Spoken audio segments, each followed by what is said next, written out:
Ecco il mio cuore.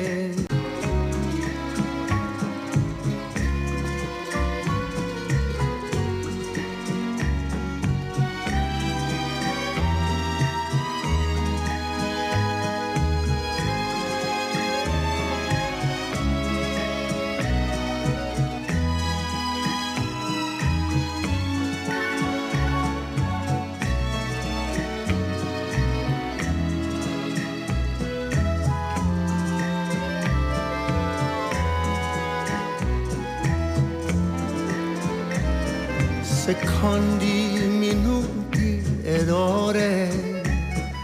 Days without you feel like years. Se tu mi lasci, amore, I die in a river of tears. I wish I had more to offer. You know I'd give you the stars up above. Oh, ecco il mio cuore, angelo mio, my dove, I give you my heart and my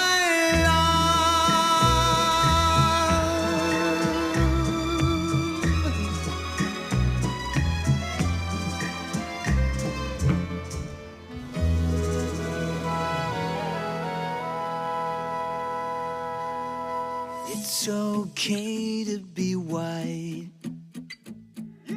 It's okay to be white. It's not okay to be late. It's not okay that your mom's so full of hate. It's not your fault you were raised by a deadbeat dad that walked away. So what we like cats, so what we like rap. It's not appropriation, it's just appreciation. It's okay to be wrong, it's okay to be right, it's okay to be black. And it's okay to be, okay to be, okay to be. It's okay to be, you were made to be white. It's okay to be, okay to be, okay to be. It's okay to be, you were made to be white. White.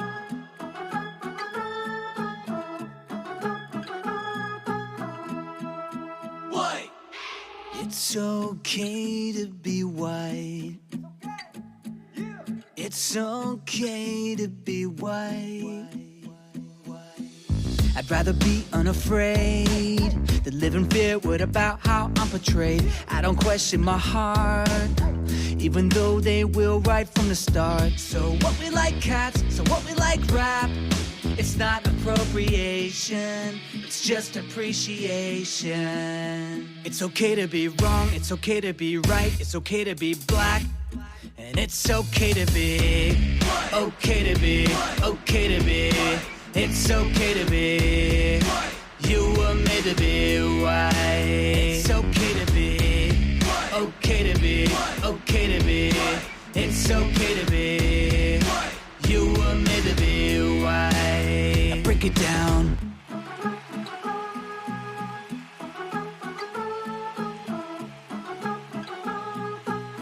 All the colored people, sing.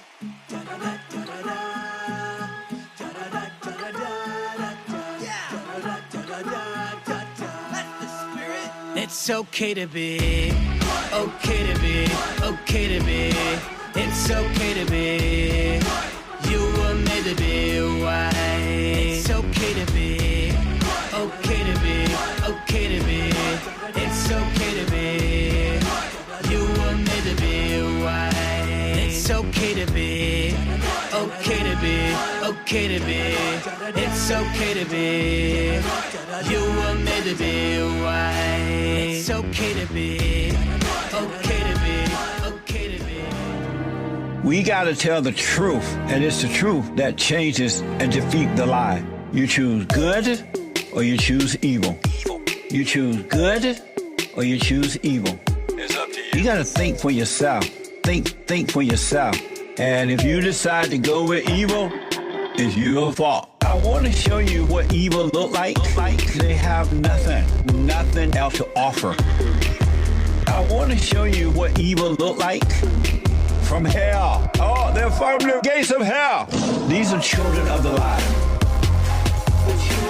Children of the light. Godless. These are children of the light. Children of the light. They're liars. You choose good or you choose evil. You choose good or you choose evil. It's up to you. You gotta think for yourself. Think for yourself. And if you decide to go with evil, it's your fault. I want to show you what evil look like. They have nothing else to offer. I want to show you what evil look like from hell. Oh, they're from the gates of hell. These are children of the light. Children of the light. Godless. These are children of the light. Children of the light. They're liars. These are children of the light. Children of the light. Godless. These are children of the light. Children of the light. They're liars.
company purring on my lap. Not a single worry to be had. Sunny side up, the only thing that's filling my brain. For now it's sunny side up. The reason that I get out of bed is to lay down again. Oh, I'll be with you in a sec. I just need a day off.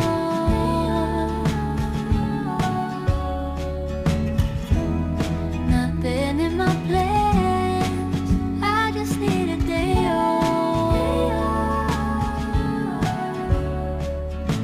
I'll get back, I'll do my best, but better call somebody else. I simply got too much on my head.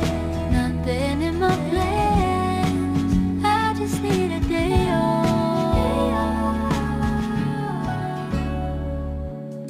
Feet on the table.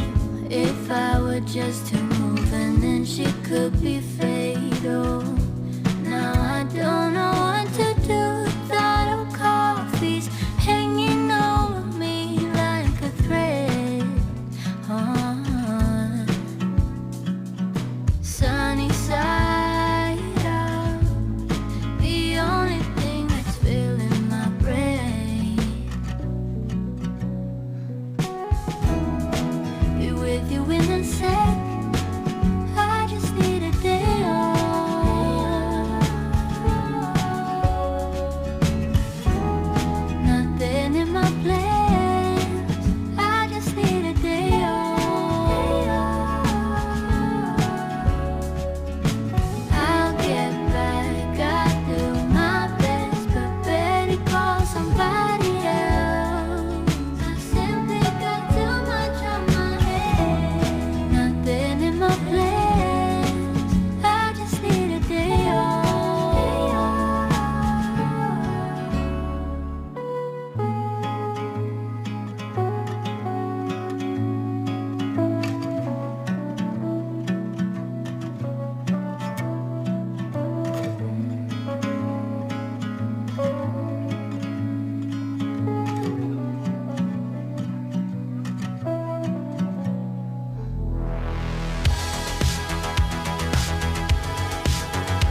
have to stand up strong, think the truth about themselves, to understand what went wrong. I know we can find a way. I know we can find a way. I know we can find a way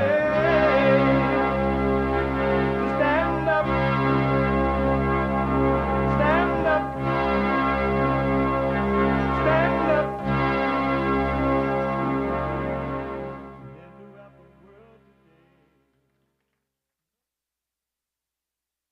Uniting the races with truth instead of dividing them with lies. We're also rebuilding the family by rebuilding the man. I am Jesse Lee Peterson. Good morning. How y'all?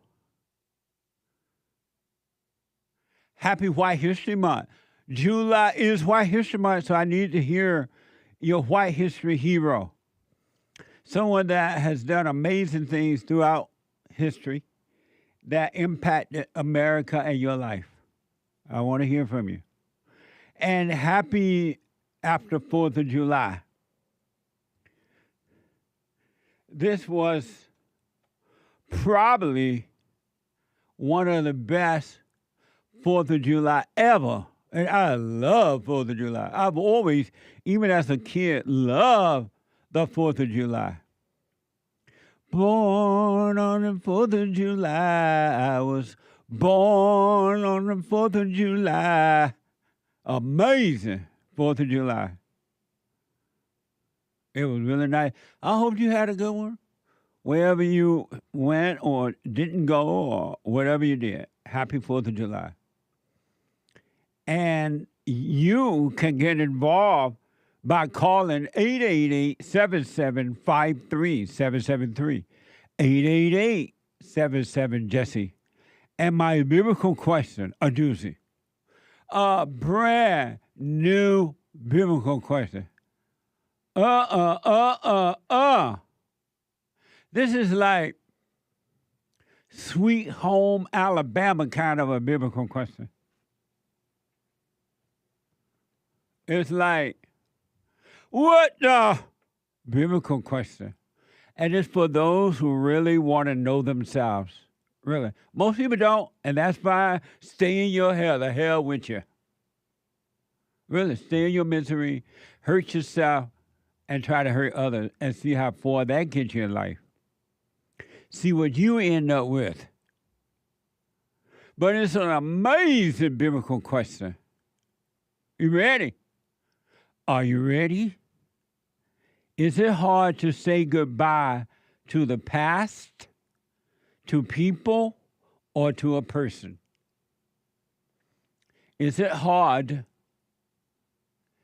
to say goodbye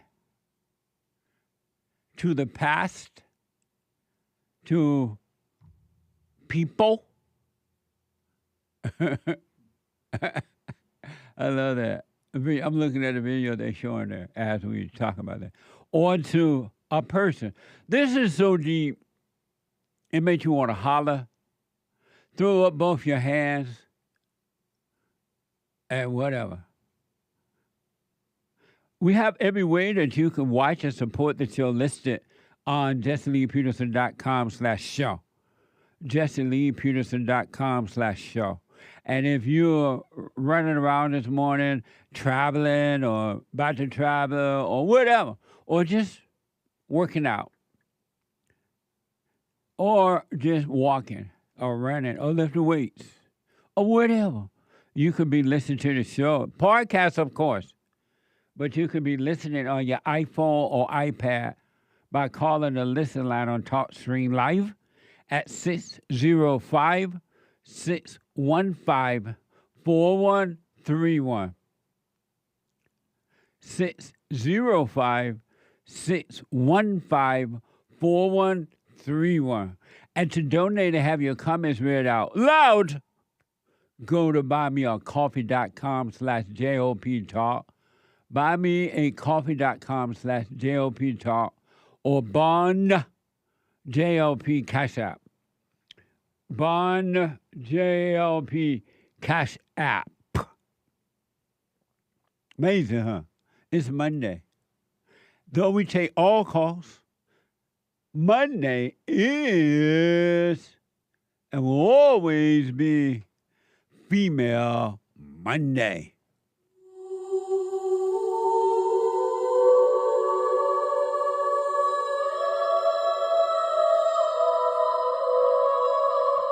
All my life, I had to fight. I like to make men uncomfortable.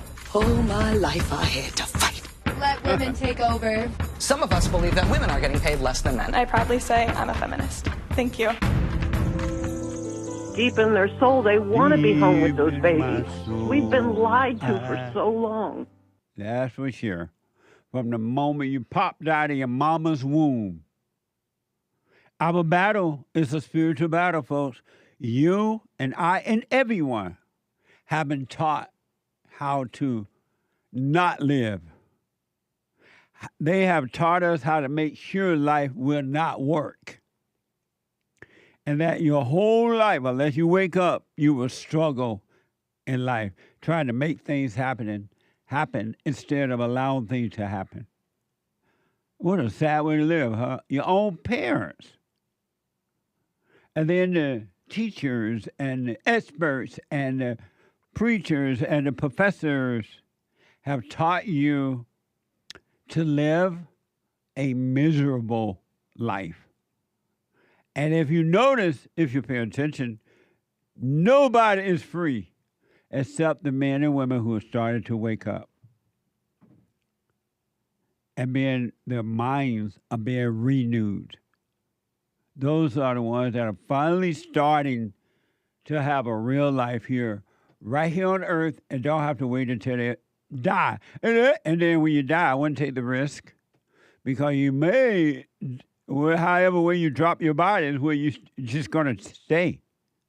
If you drop your body in anger, you're stuck in anger, eternal life, eternity.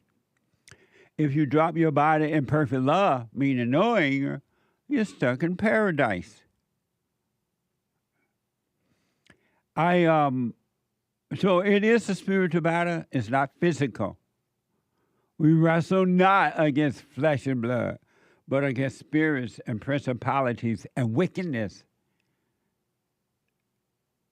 Amazing, huh? In high places. I want to talk about last week's biblical question just for a minute. Are you a tumbleweed? And some of you know that tumbleweeds are dry plants that didn't make it. And they spend the rest of their lives tossed to and fro. To the left, to the right. They are tossed from one group to another one, from one relationship to another one, from one job to another one, from one anger to another one, from one loneliness to another one. They're just tossed everywhere. They have no life. They have zero life. They're weak and they're dry. And the tumbleweed represent weak, dry human beings. You know how they have what they plant these, what do you call that house that they put the plants in and then they put them out? Greenhouse. And some of you know what a greenhouse is, so you plant beautiful plants in there and you keep them in the greenhouse, and then after they grow for a while, you go through the plants and you take off the dry weed, those that didn't survive, and you throw them out into the tumbleweed world. Yeah, greenhouse. See how pretty that is? And then so you take out the one or two green ones that survived, and you plant them outside of the greenhouse into the soil and into the light. The one or two that survived, right? The green ones that survived in the greenhouse, that grew a little bit. And you put them outside into the light. And then they grow and grow and grow. And you sell them, or if you plant a garden, you keep them for your meals, right? Human beings are the same way. Those human beings that stay in the greenhouse, they stay in the darkness, like the plants that don't grow. And they don't grow, human beings. And they get older, of course, but they're weak and pathetic and lost and lonely. They can't make decisions. They don't know what they want. And they go from one group to another looking for something they never find. And they are weak. Just like the tumbleweed and other weeds that you throw out. But those human beings who go outside from the greenhouse, the imagination and thoughts, you leave the greenhouse of your thoughts and your imagination, and you go and live in the light and in solid ground. And the light, which is the light of truth, give you life. And you grow strong and wise and secure and never having a doubt. Because you're growing in the light by leaving the darkness of the greenhouse, your imagination. All thoughts are all lies all the time. And most people never leave the greenhouse. They never go out into the sun and allow the sun to grow them, to develop them. And they always, no matter what age they get or become, they're still weak and pathetic. Weak in spirit, weak in body, weak in mind, and weak in soul. Because they don't allow the light to grow. That's what a tumbleweed is all about. And most human beings, men and women, are tumbleweeds. Even those who claim to know Jesus, they say, I know my Lord and Savior. And they're still tumbleweeds. And they don't question, okay, if I know my Lord and Savior, why am I a tumbleweed? Why am I still weak in spirit? Why am I still weak in mind and emotions? They never question it. And they die that way. But then there were the one or two men and women who like, something's wrong here. What's wrong? I know I need to go out into the light. I need to depart from my imagination. Because my imagination is not the imagination of the light. My imagination and the light has nothing in common. They don't even know each other. And so they go out and plant their life on solid ground and real soil and real light. And they grow, and you will grow in the light. You're never going to grow in the greenhouse. Never. It ain't going to happen. Isn't that amazing? Another quick thing I want to tell you, too. Do what you want with this. You know what I mean? But another thing I want to tell you, and you can bank on this.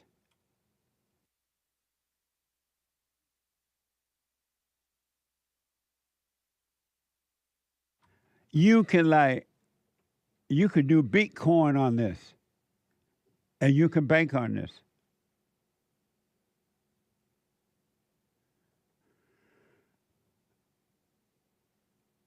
Until you put first thing first.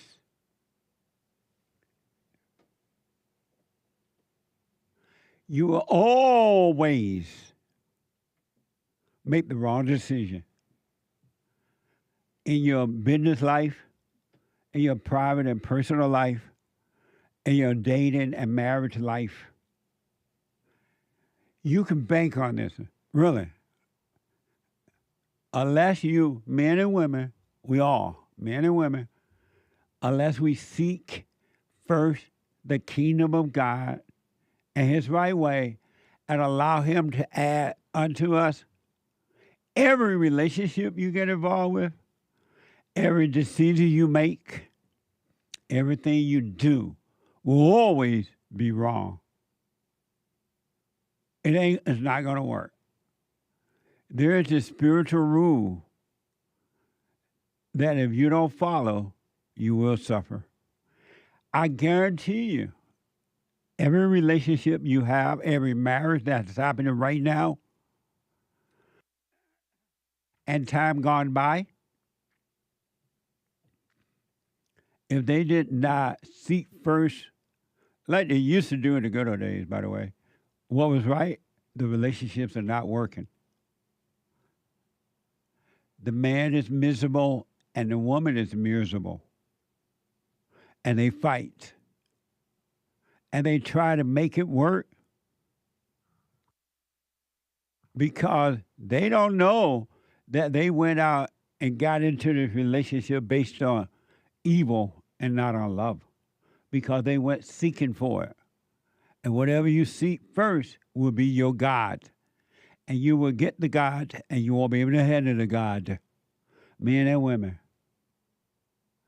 Your relationships, I don't care how many experts you go to or what they tell you, it's not going to work because you put the wrong thing first in your life.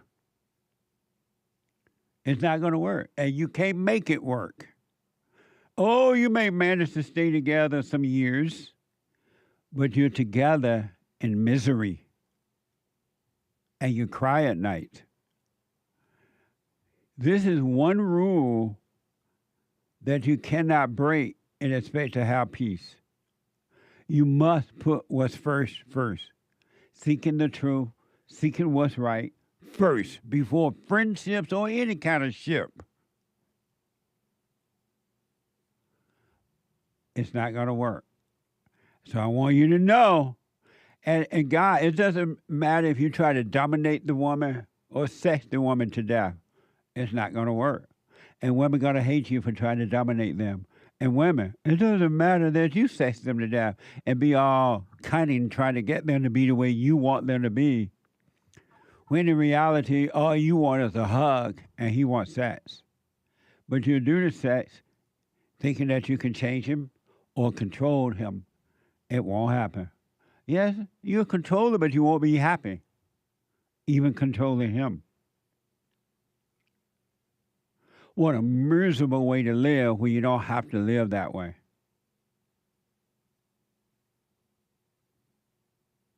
You could simply seek what's right first and have an amazing life. That's all it takes. And you don't have to try to make life work. Life doesn't need your help. You only try to make life work because you're in the darkness. You're in the greenhouse. You have not put first things first. What a sad way to live, huh? But it's up to you. The truth is not going to bother you. It's not going to impose on you.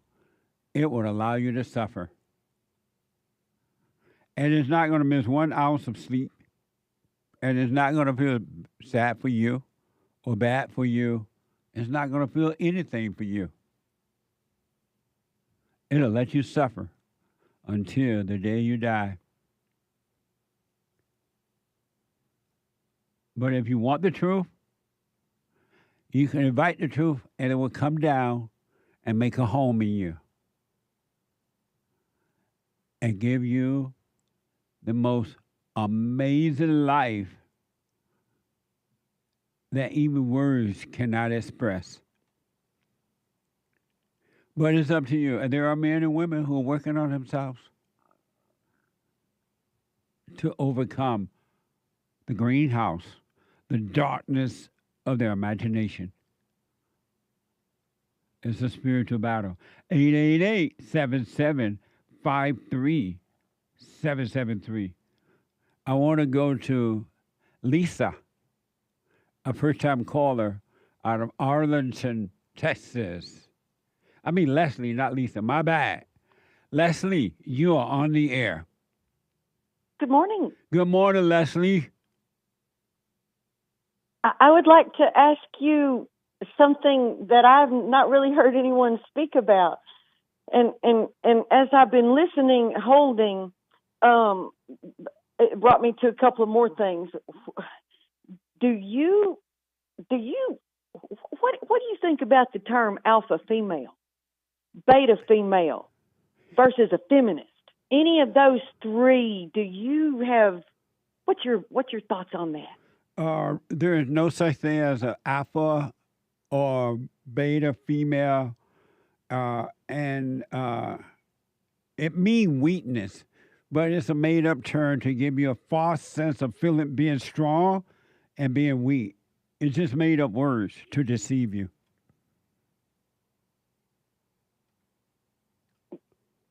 So I don't adhere to any of those three because I wouldn't know how. Nice.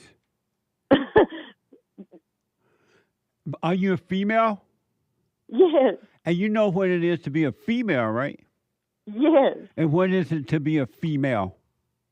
Jesse, it's the same thing you believe too. I'm a woman. Just okay. I skipped through on YouTube and I listened to your shows so much. And you know, when I was listening to you with a little lady and talking about where the woman came from, out of man. Man came out of God. So that's kind of where I see what I am, right where I on. came from. Nice. Not kinda, I do. And have you overcome your anger? Every day of my life is a overcoming of something. So yeah, anger. Yeah. Have you overcome your anger? And can I tell you why? I mean, in a big sense, it's because my husband said to me, "I'm tired of you being angry. Your language hurts my ears." Right on. And I said, "You're so right. I've got to stop this." And have you overcome anger? Yeah. I feel a lot. Yes. So you have no anger? I don't feel anger anymore. It's gone? My worst anger, I hate to say this, but and I like to think of it as kind of an innocent anger, if there is such a thing. But it's when I'm driving and I just get, irritated with people in my way or whatever. But yeah, that's like a thing in the past too. But yeah, that's no such thing as innocent anger. Exactly. Anger is evil, period. Exactly. Have you forgiven your mother? Oh, yeah. And did you tell her that? Oh, yeah. And what did she say? She didn't say much, but that's okay. What did you say to her? Jesse, I just said,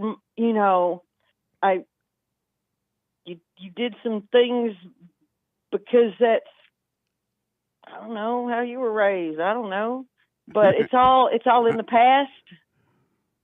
Everything, my mother died when she was 60. I was 42. My mother had 3 children before she was 20. And, anything that went on, hey, that's life, I suppose. What's done is done. And do you obey your husband? I do. Right on. Amazing. Will you stay with it? Stay with it. Stay with it. It only gets better. I'm counting on it. Amazing. Thanks for you your got call. a great show. I love listening to you. I appreciate that. Thank you. Thank you. Call me again. I will. Thank you. All right. Have a great rest of your day. Thank you too. Bye-bye. Amazing. Jermaine is out of Canada. Jermaine, you're on the air. Hey, Jesse, how are you? All is well. Nice. Jesse. Happy White History Month. Oh, yeah, I did get my shirt, actually, that I ordered. Right on. Nice. Yeah, I wore it on the 4th of July with a Trump hat here in Canada. Amazing. That's right. Yeah, free Diddy, man. Free Diddy. Free We did it. So, Jesse, you know how you say never trust an angry person? Yes. I mean, I think I had an idea of what you meant, but experiencing it is way different. You know, like, I'm around angry people, and I see it, but, like, for an example, that the person would get angry and then blame the other person, just like how you said it would. Just like you said the person would. He would get angry, so the anger is inside of him, but he blamed the other person for getting angry, and then because of that, the person would try to get, like, for an example, if I'm around him or someone else around him, for them to agree with you that they're angry and they'll try to destroy you. That is so true. I want you to identify with them. Yeah. It's crazy. Yeah, it's So amazing to see that now and understand it. When a person get angry at one other person, they go look for an army to agree with their anger. Just like Mama. Uh-huh. What a mess. Have you overcome your anger? I mean, I think I am. I don't know. I think so. I would see the anger, but I wouldn't identify with it, right? And you don't do you act on it? No, Oh, no. okay. For an example, especially at work, you know, you say never let what's the word you call the left hand know what the right hand is doing? Right. So one day I'm at work, and I don't know if I did it intentionally, but you did a sermon one time where you say you cause the issue just to see how you would react to it. And remember you say, don't agree or disagree. Don't agree, neither agree with someone. Right. And I was having this conversation at work, and the person just got angry out of nowhere. And in that state, I saw it, and then I was like, I just kept asking questions, just a normal question, and the person got even angry because they didn't know what they were saying. They just got angry and lashed out. I was like, amazing. Oh, amazing. Well, I don't know if you should you don't have to cause an issue to happen. Situations happen on their own. Yeah. Amazing. Well, you stay with it, man. You stay with it, stay with it, stay with it, all right? Yeah. Did you saw Trump the 4th of July speech? It was amazing, man. I saw sound bites from it. I didn't watch it. Nice. But, yeah. Well, and what I heard was amazing. So I already know what I know about him, and I know that when he gives those talks, they're going to be powerful for sure. Oh, yeah. All right, Jesse. You have a great day. You too, buddy. Super chat. Super. Over on Super chats. on Pill.net/Jesse Lee Peterson, we have a bunch left over from Friday. How was your 4? My Independence Day? Yeah. It was nice. I worked a half a day, and then I played a half a day. Amazing. Yeah. Okay. Mr. Zoe donated 111 gold pills on Pill.net. Right on. Thank you. Pastor Chatterley did it as well, saying the 4th of July just feels right. Stop yelling at Uncle Jesse, Hank. At least record and post it, he says. Amazing. Thank you. Mark says, I appreciate the help. Thank you. Satan ain't playing with us. We can't play with Satan. That's for sure. Strong arm, love, thanks, idea. Happy 4th of July. Happy White History Month. With God, we will overcome. 100. Absolutely. Amazing. Thank you. KOC gifted the can. God bless America. Happy Independence Day. It's Independence Day. Thank you. And we'll have to read the rest of these later, guys. I'll take a quick break. Amazing. Back in a moment.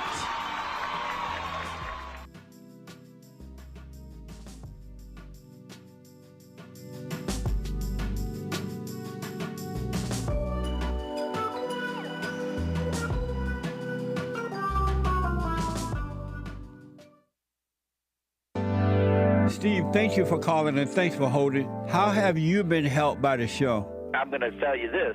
I believe you might go down in history as one of the greatest, if not the greatest, black man that ever lived on planet Earth, as far as I'm concerned. I don't know anybody before you that's been that great. You know, freeing the slaves is one thing, but you've been freeing people of their mind, which matters, it should be anyhow, to you more than anything else, because with the mind not being right, there ain't nothing else going to happen right anyway. If you can doubt every thought because you're not your thoughts, if you can doubt every thought, knowing that you're not your thoughts, you don't create them, they're not from God, that they're from the deceiver, the great deceiver, Satan. If you can doubt every thought, you can be free just like that. At an instant. Bring every thought into captivity. It's so amazing.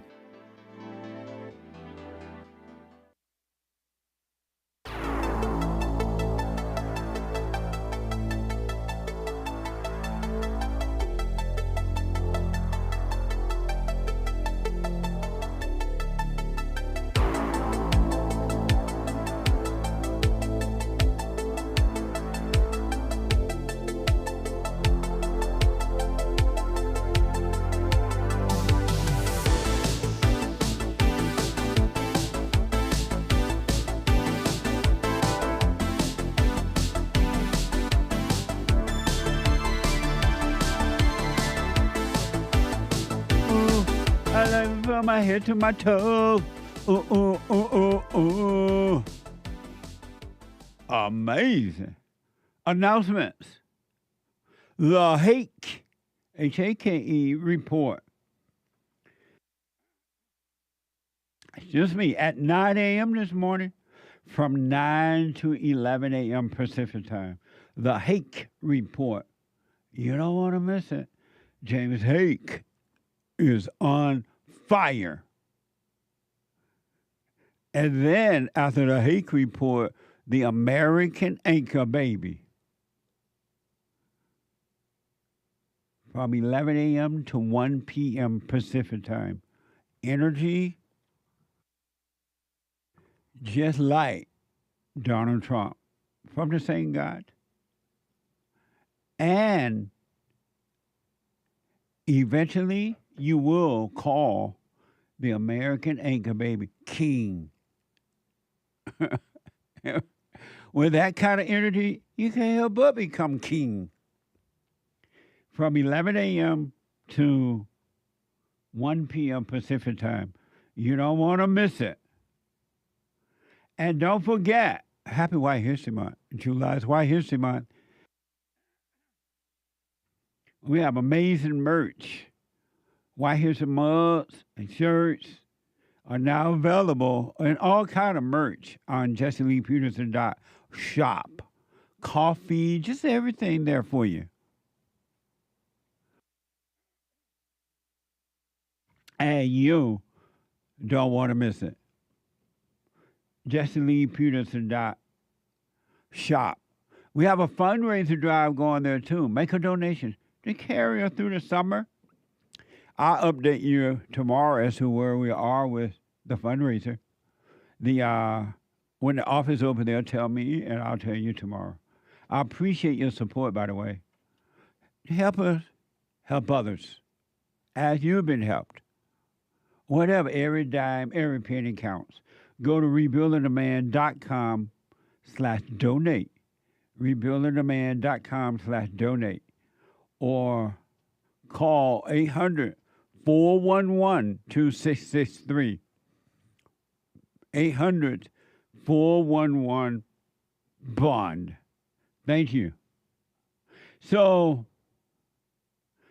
some of you might be aware that in my country, America, the great white hope, Donald Trump, and they call him king. What manner of man is this? They even have king rallies around the country to worship the king. Though they're mad at the king, they love the king. They call Donald Trump king. King rally, they say.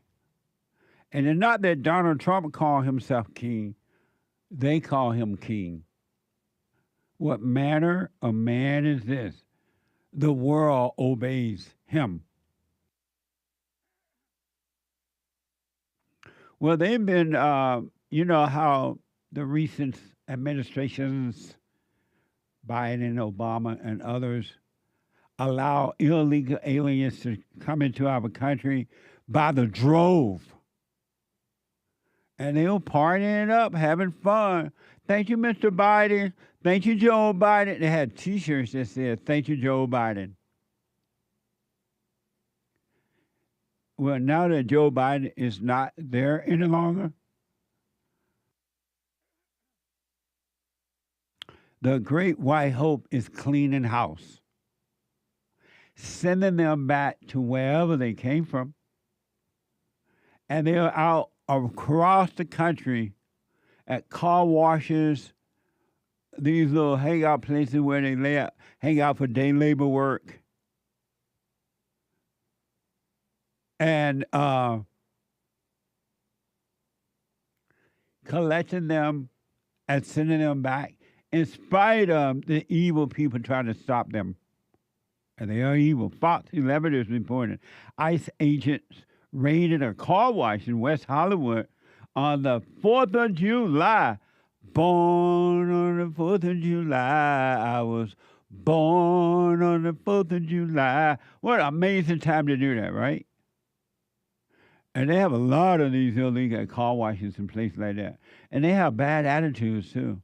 You tell them, oh, you didn't get that spot on the car. They get mad. They're not grateful. Watch this from Fox 11. Even on this 4th of July, we saw a continuation of ICE raids today.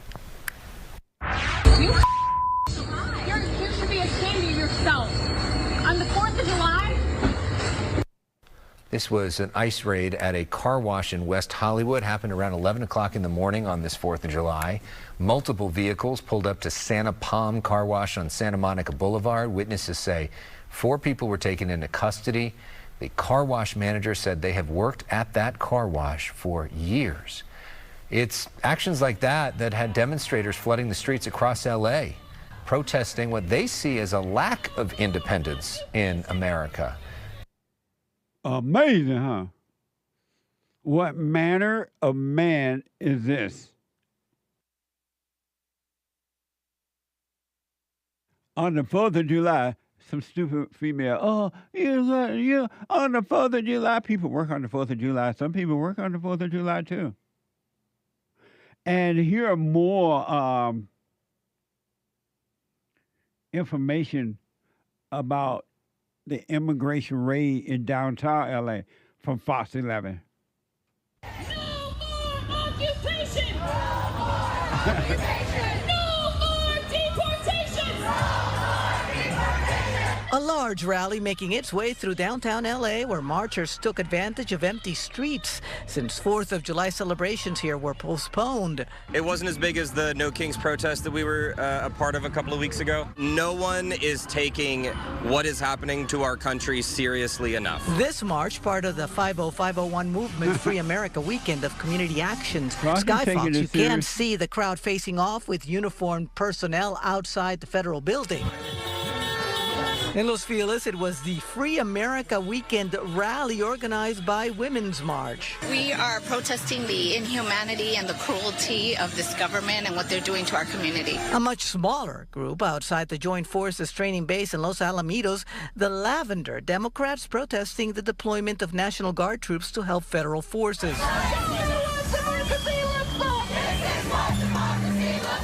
This can't be America. This is not the new normal. The point of my shirt is that we are all immigrants, no matter where we live. Amazing. So if you don't want to occupy America, leave. That's all you got to do. Let the doorknob hit you where God split you. Bye. And you know what?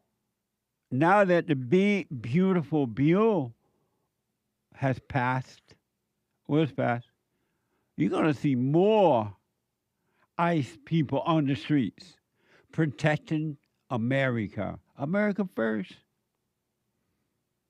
Amazing, huh? these people are not true Americans, those who are fighting against this. And they don't even know why they're out there. Somebody paying them to do that, and then the other ones are following them.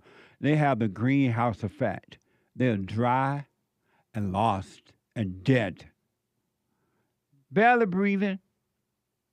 Still alive, but barely breathing. They live in the greenhouse. And take a load of this.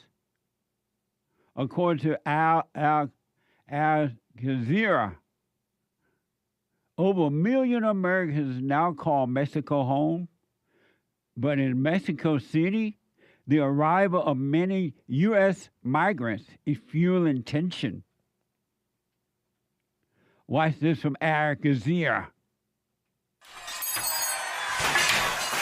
These protesters in Mexico City say cross-border migration is changing their country's capital for the worse. Over the last decade, an influx of mostly American so-called digital nomads have moved here to work remotely and also enjoy a cheaper cost of living.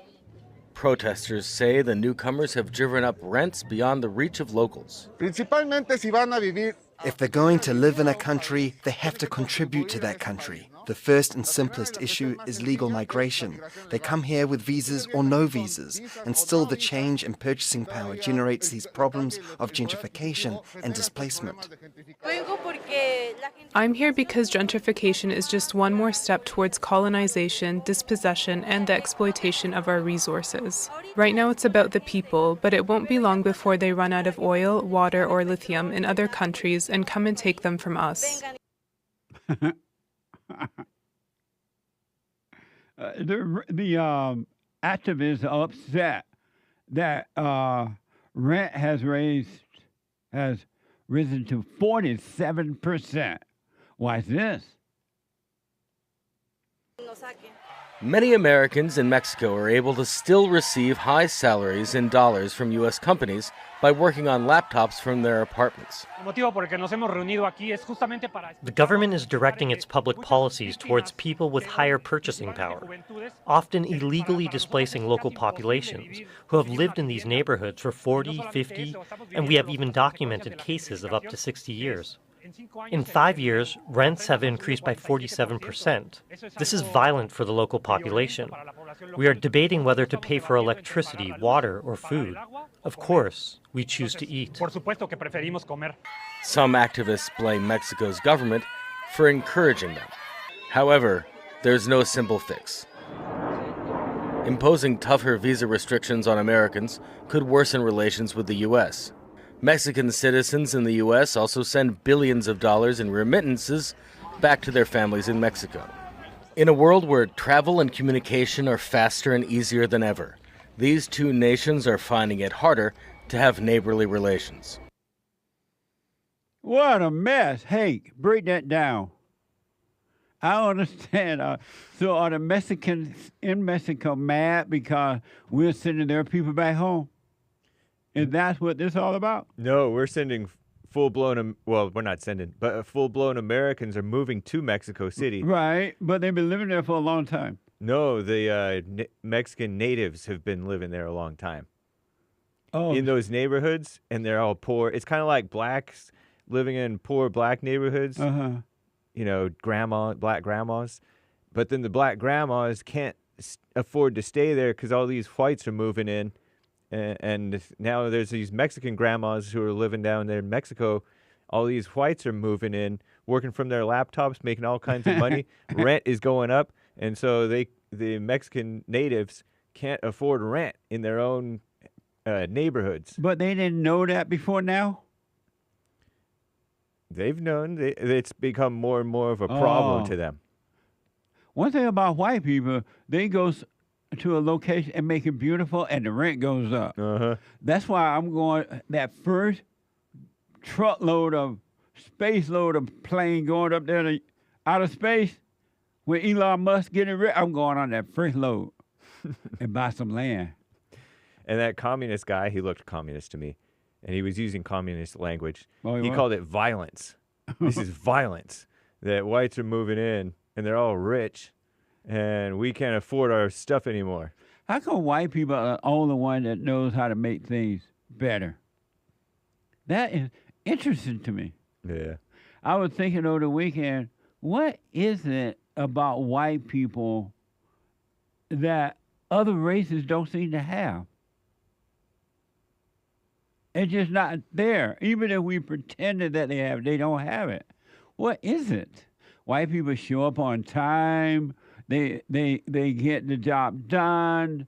They make sure that if you're having an event, by the time for the event to happen is already. They don't come in the last minute strolling in like a slave. What is the hate that white people have that other races don't have?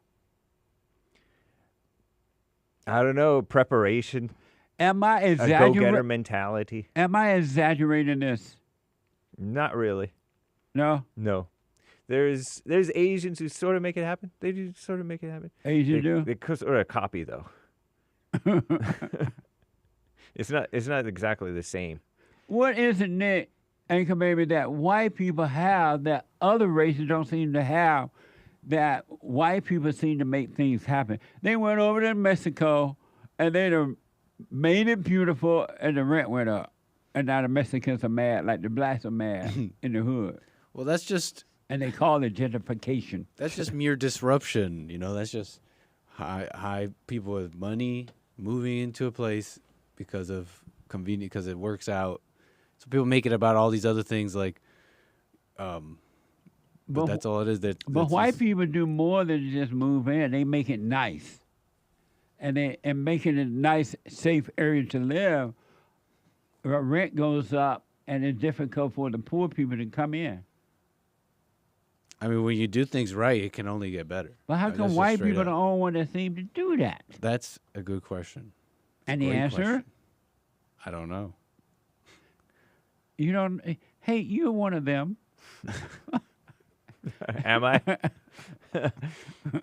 On some ways, yeah. You are. You work hard. You're on time. You're always there. You get it done.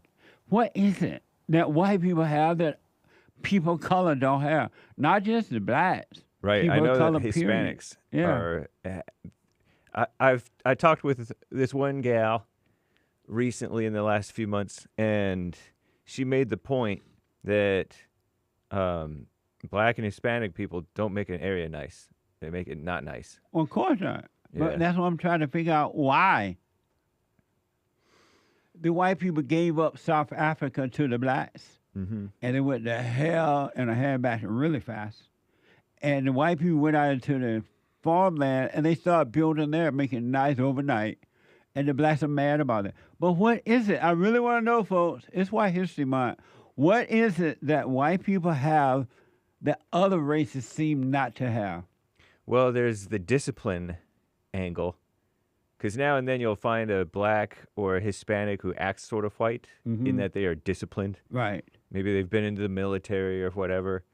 And that discipline helps a lot in terms of keeping your place nice and adding rather than taking away from a place, being an asset rather than a liability to where you're contributing. Maybe that's it. And I also noticed that rather than learning from the white people, going to them and ask, what is it that you guys are doing that make things work? So I can know what to do. They get mad and want to run them away, run them off. They blame them. That's another thing is paying attention. If people are paying attention to what's going on around them and to themselves, then they naturally aren't descending into being a tumbleweed. Good point.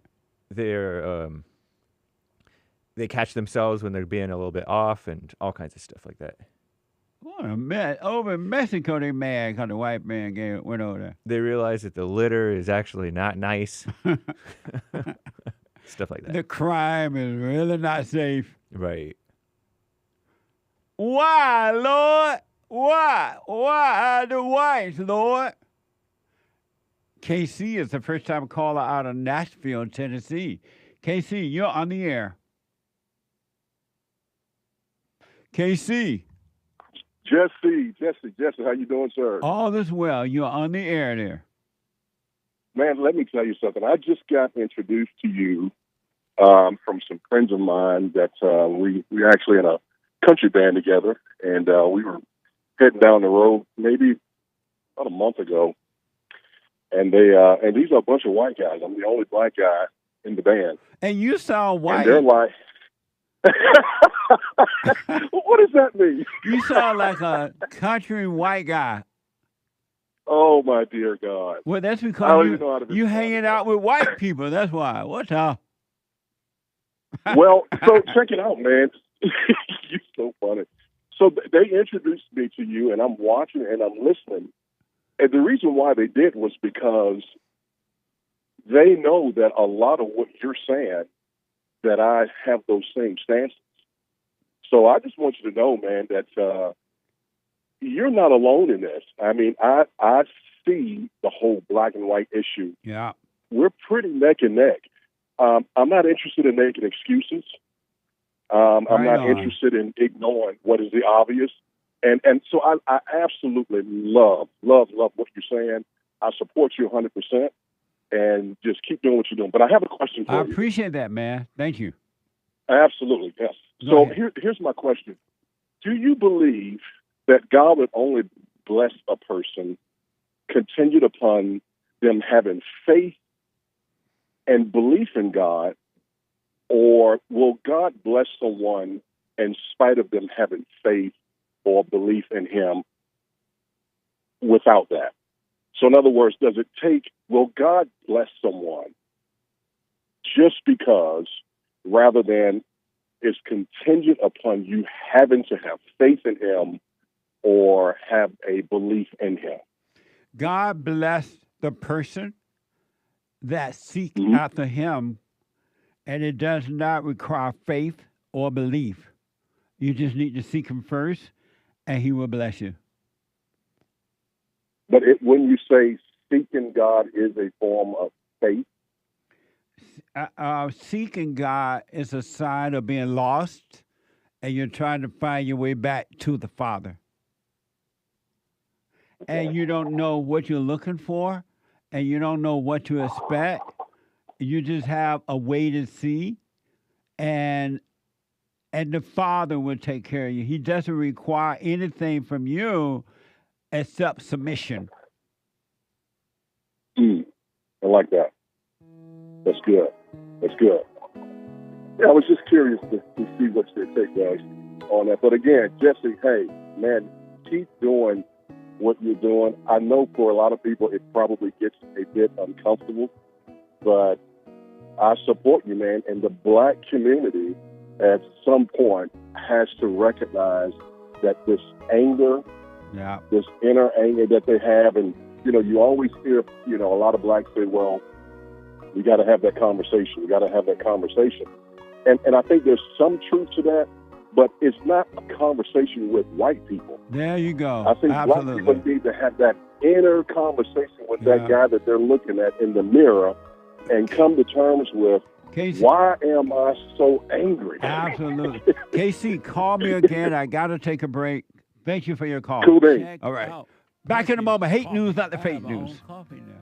Punchy coffee is good. Every bag is roasted to order. Freshest flavor. Top quality. Specialty grade beans. Good. Every dime goes back to Bar, my nonprofit.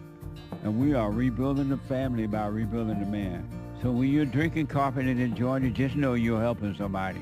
Amazing coffee. Punchy has his own coffee now. What the? And it's so good. All the way from the plantation to my own coffee. Who would have thought? Did that coffee come from the plantation? Did I pick my own coffee? Check it out. Go to rebuildingtheman.com, rebuildingtheman.com/stores, and get Punchy's coffee.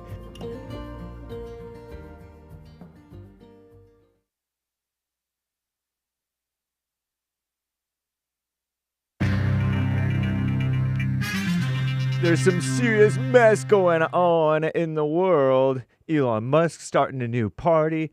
That Texas flooding, I heard that it topped 100, or it's topping over 100. They say 82 officially, but it's crazy.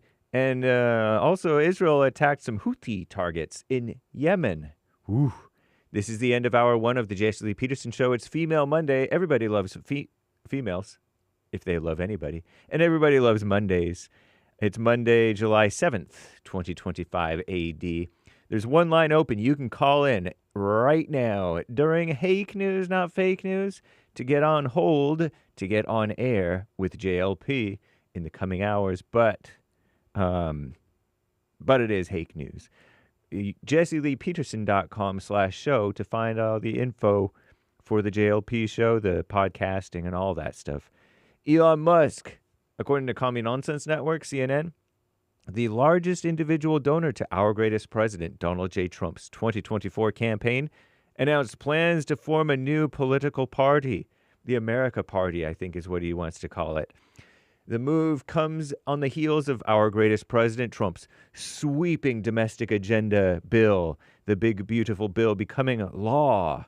I guess he signed it into law, and adding nearly $3.3 trillion to the deficit.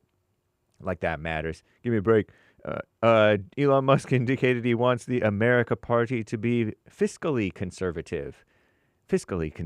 But he is those fiscal conservatives. I shake my head. Rhinos, but has offered few other details about what its platform will be. I'm sure he wants to defeat the woke mind virus still, right? As he calls it. And the Texas flooding, the death toll from the floods that caused massive devastation in central Texas during the 4th of July weekend climbed to at least 82. And Drudge and Daily Mail were saying it's over 100. They're predicting maybe more than that. Dozens of people still missing, including at least 28 children in hard-hit Kerr County, Kerr County, where 10 girls and one counselor from Camp Mystic unaccounted for.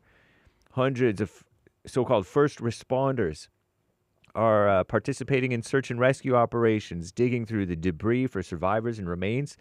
The Texas Air National Guard even using remotely piloted military drones. Wow. To look for those who were swept away by the raging waters. I heard that there was something like 800 people swept away, and people were finding them, the search and rescue were finding them like clinging to trees and stuff like that. Man, oh man. In central Texas. Other members of the community providing free food to anyone in need. Don't abuse it, but hey, according to the National Weather Service, a flash flood threat expected to last through Monday today in parts of Texas hill country.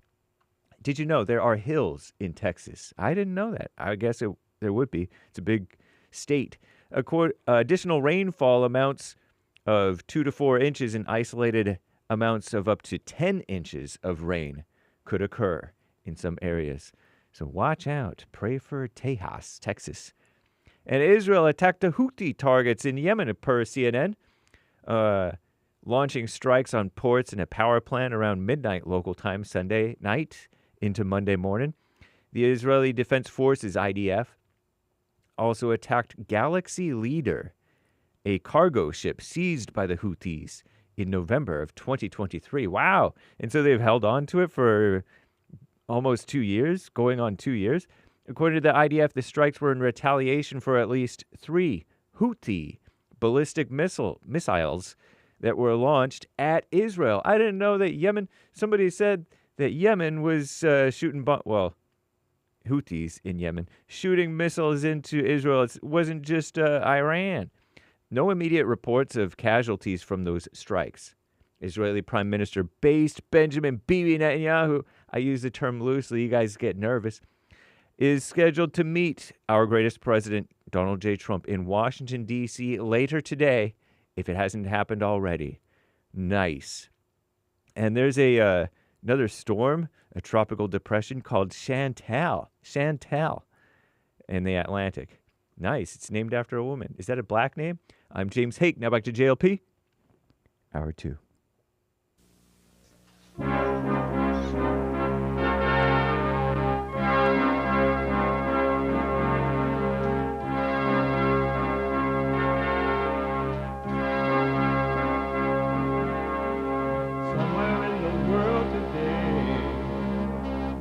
got to stand up strong, think the truth about themselves, to understand what went wrong. I know we can find a way. I know we can find a way. I know we can find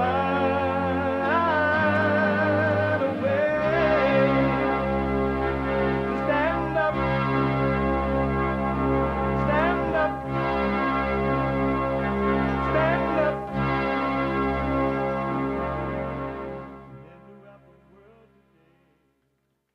Uniting the races with truth instead of dividing them with lies. We're also rebuilding the family by rebuilding the man. I am Jesse Lee Peterson. Welcome to the second hour. Happy White History Month and happy belated 4th of July. July just feels white. You can get involved by calling 888-7753-773. 888-77-JESSE. JESSE. And my biblical question, a doozy, bring home mama, what da, hola, como te levo? Biblical question. Is it hard to say goodbye to the past, to people, or to a person? Is it hard to say goodbye to the past, to people, or to a person? Know thyself. Amazing question. We have everywhere that you can watch and support the show listed on JesseLeePeterson.com/show. JesseLeePeterson.com/show. And if you're out and about, running around, doing whatever it is you do, you still can be listening to the show. You can podcast the show until you get home and watch it again. But whether you are protesting the king or trying to stop the ICE people from doing their job, making America great again, where are you working out, or whatever, you could be listening to the show on your iPhone or iPad by calling the listen line on TalkScreen Live at 605-615-4131. 605-615-4131. And to donate and have your comments read out loud, go to buymeacoffee.com/JLP Talk. Buymeacoffee.com/JLP Talk or Bond JLP Cash App. Bond JLP Cash App. It's Monday. And rainy days and Mondays always lift me up. Lift Jesus higher. It is Female Monday. All my life, I had to fight.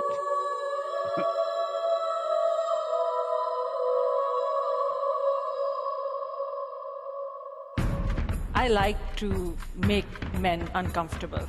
All my life I had to fight. Let women take over. Some of us believe that women are getting paid less than men. I proudly say I'm a feminist. Thank you. You're welcome. Deep in their soul, God they bless want to you. be home with those babies. We've been lied to for so long.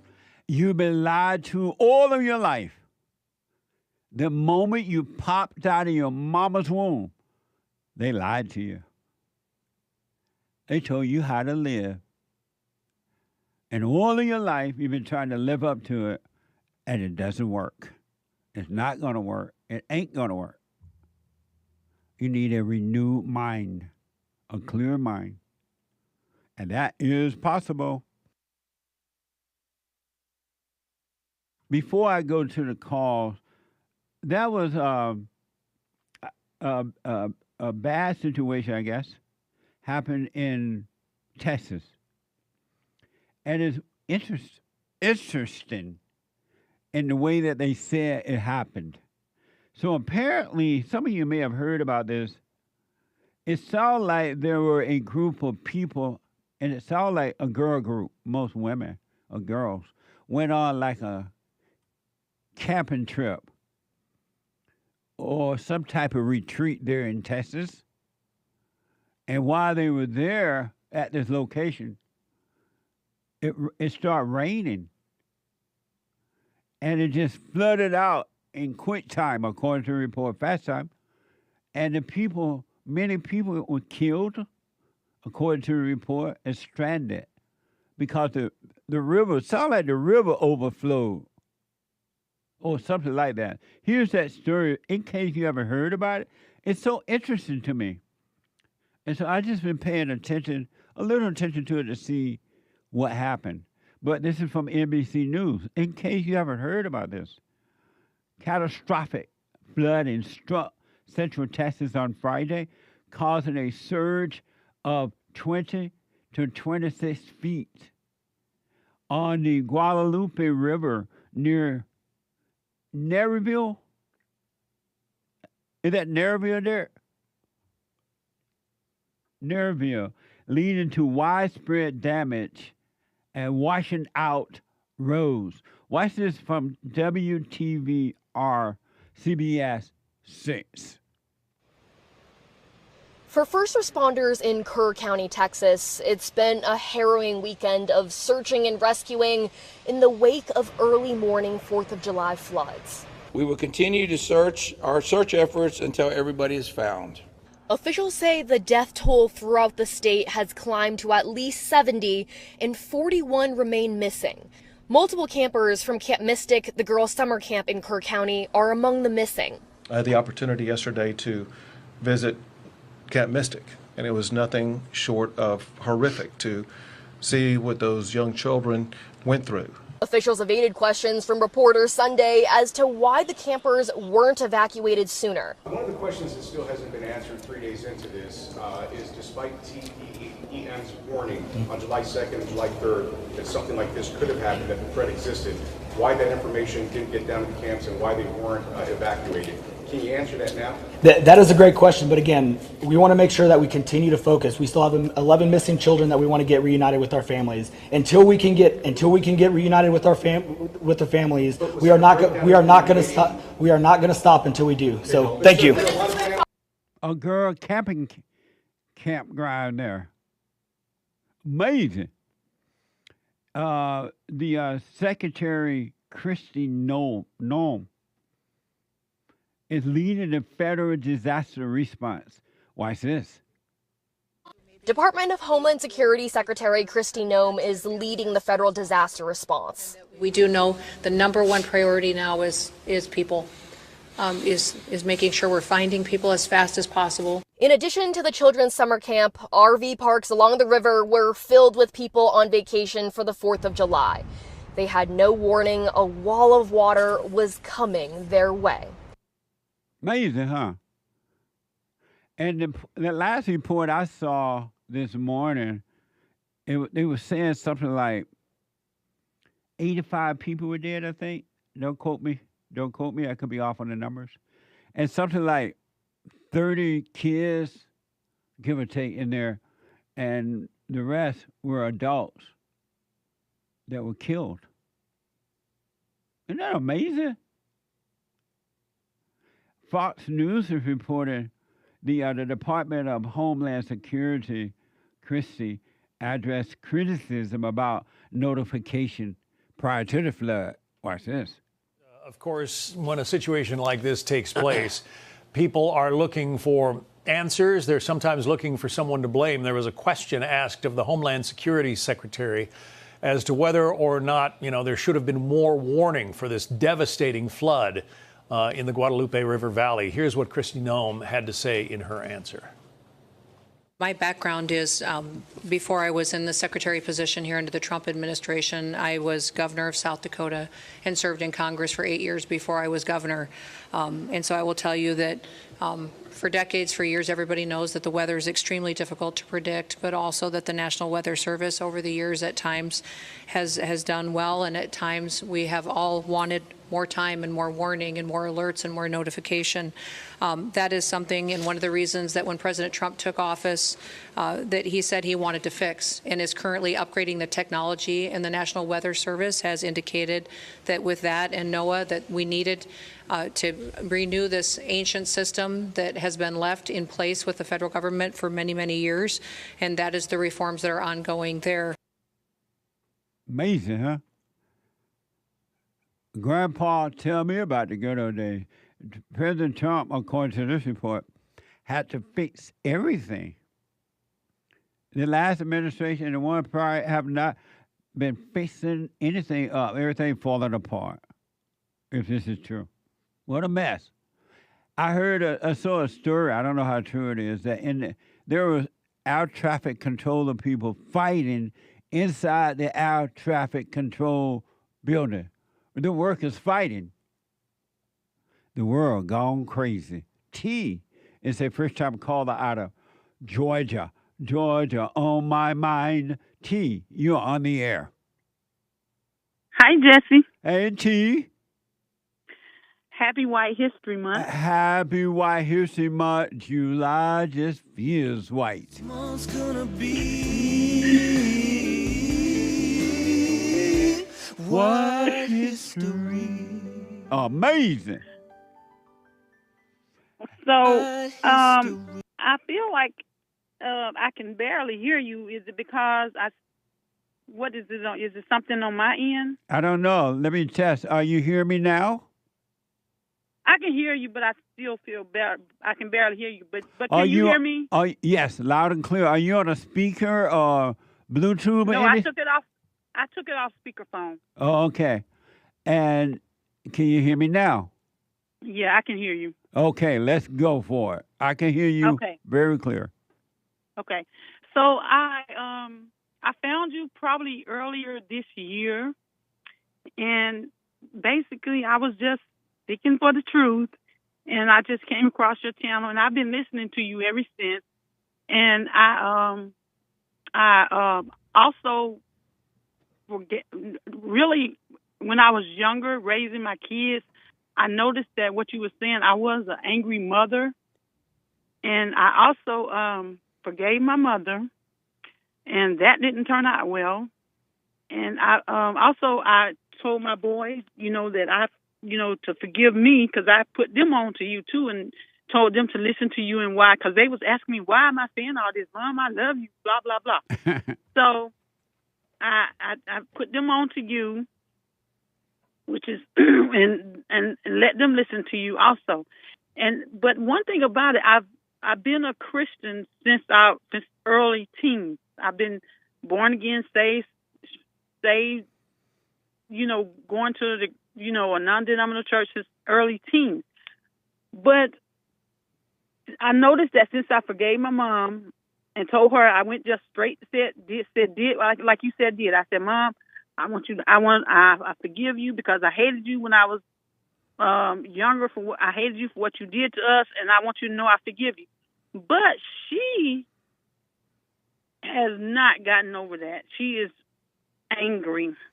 What did she say when you forgave her? She was just like, well, you know what? You better be glad I kept you. Period.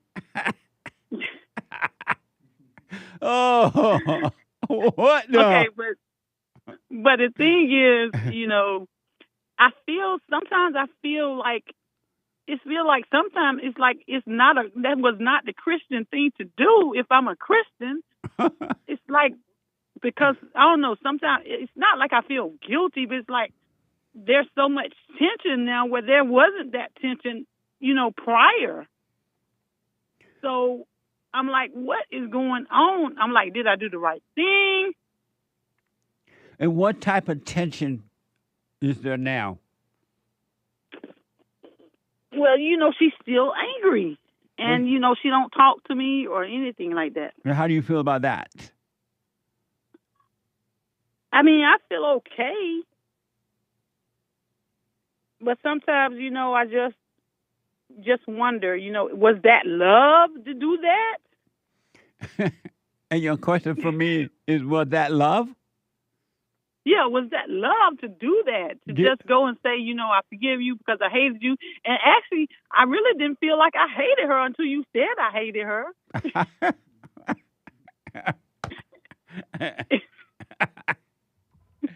Oh, God. Did God say before you enter into the perfect peace, you must go and forgive? Yes. So would God have asked you to do something that wasn't godly? No. So why are you questioning it then? I guess because of the tension. The tension has always been there. It was just you've been afraid to approach your mother, be honest with her. You've always been afraid of her, so it's not. All you're doing now is facing the fear that was always there. Yeah, that's true. And another question I had is okay. So I told my boys, what I did wrong. I told them I was sorry, and asked them would they forgive me, and they did all that. And they said, Mom, I don't hate you, and I was like, yes, you do. You just don't know it yet. Yes, you do. Right. So then they had to think about it. So then my son, I said, well, think about one thing I did to you that you have resented, and they all told me something. I said, well, that's it right there. I'll rest my case. Yeah. And so they forgiven me. And, but now, you talk about this amazing life. And, I want that amazing life. But I'm asking myself this morning, do I want an amazing life or do I want the truth? Or what, I just calling. Come back to your phone. Huh? Come back to your phone. Go ahead. Okay. So I was asking myself, do I want this amazing life or do I want the truth? Or do I want both of them? What is wrong? Is it wrong to just want this amazing life you're talking about? Well, the truth or am I seeking this amazing life or do I really want the truth? Well, the truth is an amazing life. You can't have amazing life without the truth. What's missing in all people's lives is the truth. They have been turned away from the Father, so they have been turned away from the truth. Okay. So when you find the truth, you found an amazing life. Okay. And but it seems like, I don't know, it just seems like my life is not amazing. I mean, but it's not bad, but it's just like, you talk so like it's so amazing, It is. And I'm like, I want it to be amazing, like you talk about. It's more than amazing. It's more than wonderful. It's more than marvelous. It's more than the eyes can see or the ears can hear. There are no words to what it's like to live in perfect peace. Wow. Really, I'm not making it up. I know what it means to be miserable. I've had that life too. Wow. Okay, so with that, I know you talk about doing the silent prayer. Yes. So my question to you is, what's the difference in the silent prayer and being present in prayer? Because sometimes I'm lazy or I don't feel good or I'm hurting or it's cold in the morning. I just don't want I don't feel like getting up. But what if I'm in the present when I do get up? But I'm not like sitting still doing the silent prayer, but I wake up and just immediately I'm in the present. So what's the difference in the silent prayer and being in the present? When you first wake up and you kind of look around, open your eyes and look around the room and become aware and lay there and do the prayer for a while, you don't necessarily have to get up in the cold and do it.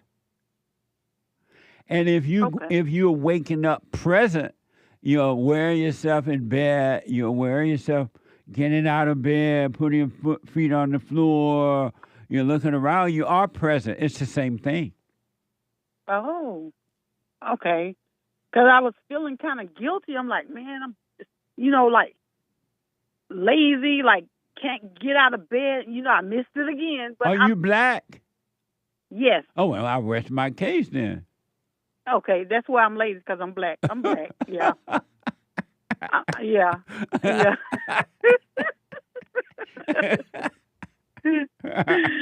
Oh my God! You know, I'm trying. You know, I do my best to get out of that, to be, you know, to just not be lazy. And then there are times I have like good days where I'm just like I do it for maybe a month or 3 weeks, and then I fall off about 2 weeks. It's in the blood. What now? Oh my God!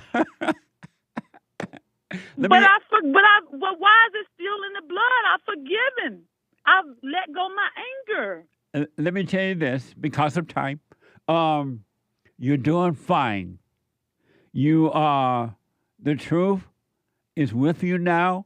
You have opened it up and invited the truth in by admitting that you were evil, you need to forgive. You invited the truth to come in. It is with you. And the truth is working for you 24 hours a day. And the truth does not care what you have done in the past or whatever has happened. It's with you now. And all you need to do is to be aware of the not you. You're not your thoughts. You're not your emotions. You're not your body. Just be aware of that. You're not your loneliness. You're not the anger. You're not the up and down. You're none of those things. Just be aware. Don't call it you. And I promise you, the truth will destroy the darkness. It will destroy the evil. God said, Christ is the light, and bring all of your darkness unto the light, all of your loneliness and all that. You're doing fine. And as far as your mother, give her the finger and move on with your life. Leave her in her hell. You can't take her with you on this journey. And if she doesn't want to come out of her own hell, just don't be angry at her anymore and leave her there and you live your life. Okay. You're not obligated to her at all. There's nothing you can do about it, her situation. She have to want to overcome in order to overcome it. Let her be mad, but don't you be mad back. There's never, ever, ever, ever a reason for you to be angry. Let her be angry, but you don't have to go into that hell anymore. Okay. And she doesn't love you, has never loved you. Woo! And you know what? I keep hearing you say that, and I realize that I did not love my kids when they were small. And I thought I loved them. Yeah. That was heavy. Yeah, parents do not love their children at all. That's why they teach them the wrong way to live, and their kids suffer as they have suffered or suffering. They don't love. They have no love. Oof. That's heavy. I know, it's amazing. Because so many Christians, and I thought I was a true Christian, born again, and I thought I knew at times I didn't love. So I knew when I was angry that wasn't love, but I thought I loved him. I thought I had the love of God in me. And that was just heavy, just to know that.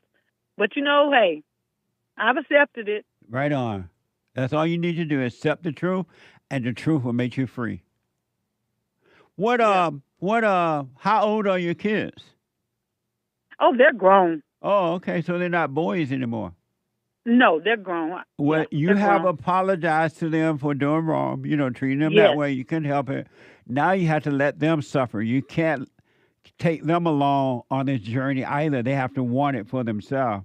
And there's nothing you can do about it. So you don't feel sorry for them. You don't have a right to feel sorry for anyone. It's up to them now that they're adults.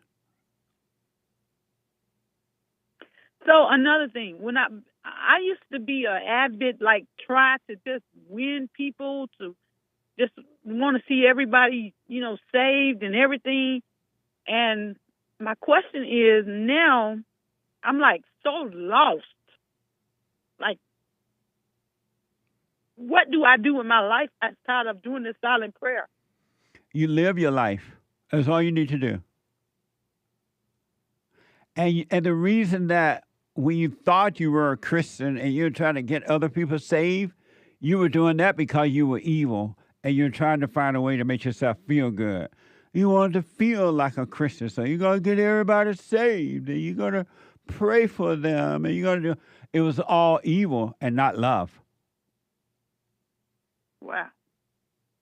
Because when you have perfect love and you're on your way to that, you would know that you can't save anyone. There's nothing you can do about another person's life, and you should leave them in their misery.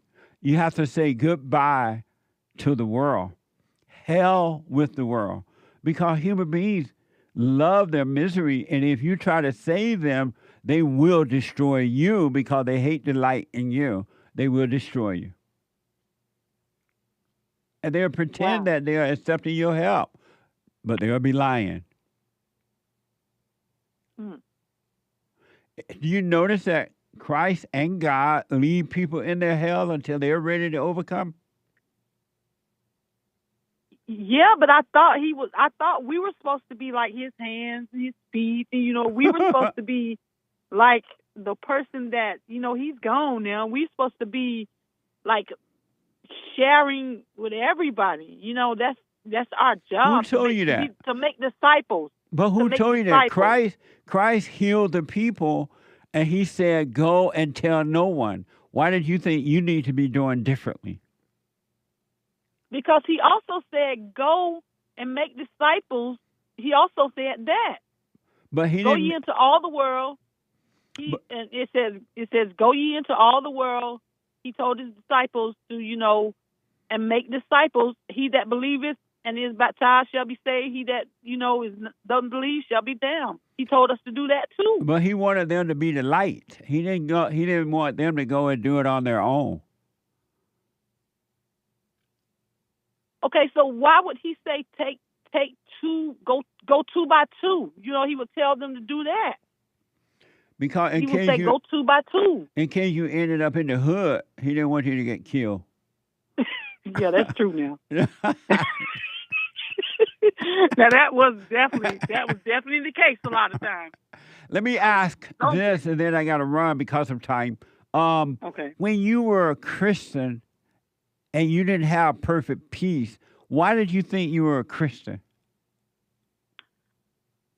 Well, I actually thought I had perfect peace. But why did you think you had perfect peace when you were so emotional? You were angry, you were up and down with good feelings and bad feelings. You were lonely, you hated the kid's father. Why did you think you had peace? Because I didn't think I hated the kid's father, and I didn't think I hated my mom. Like you said, I didn't think I hated them. I just felt like I had issues, but I never acted on those issues. I always tried to act in love, no matter what my feelings or what my thoughts tell me. I always was, would try to, or just be a person of love, regardless of how I felt, regardless of what I thought. But why did you think a Christian would be into feelings when Christ is not into feelings at all? Why did you think it was normal to have feelings? And that's another thing. I never heard that till I heard you. I never thought that it was. That shocked me, that you're not supposed to have feelings. I just never knew that till I heard you, that you wasn't supposed to have feelings. I felt like you're supposed to love people. You're supposed to give to the poor. You're supposed to, tell people about Christ. You're supposed to help anybody in need. You're supposed to. You've been lied to. And it didn't work. What I'm saying is I didn't think it didn't work until you said it wasn't working. I wasn't thinking that it wasn't working. I felt like it was working. Do you still think it was working?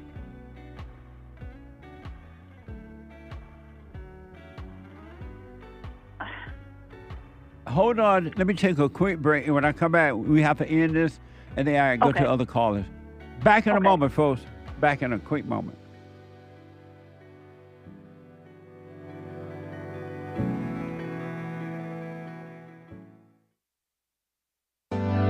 Steve, thank you for calling and thanks for holding. How have you been helped by the show? I'm going to tell you this. I believe you might go down in history as one of the greatest, if not the greatest, black man that ever lived on planet Earth, as far as I'm concerned. I don't know anybody before you that's been that great. You know, freeing the slaves is one thing, but you've been freeing people of their mind, which matters, it should be anyhow, to you more than anything else, because with the mind not being right, there ain't nothing else going to happen right anyway. If you can doubt every thought because you're not your thoughts, if you can doubt every thought, knowing that you're not your thoughts, you don't create them, they're not from God, that they're from the deceiver, the great deceiver, Satan. If you can doubt every thought, you can be free, just like that. At an instant. Bring every thought into captivity. It's so amazing.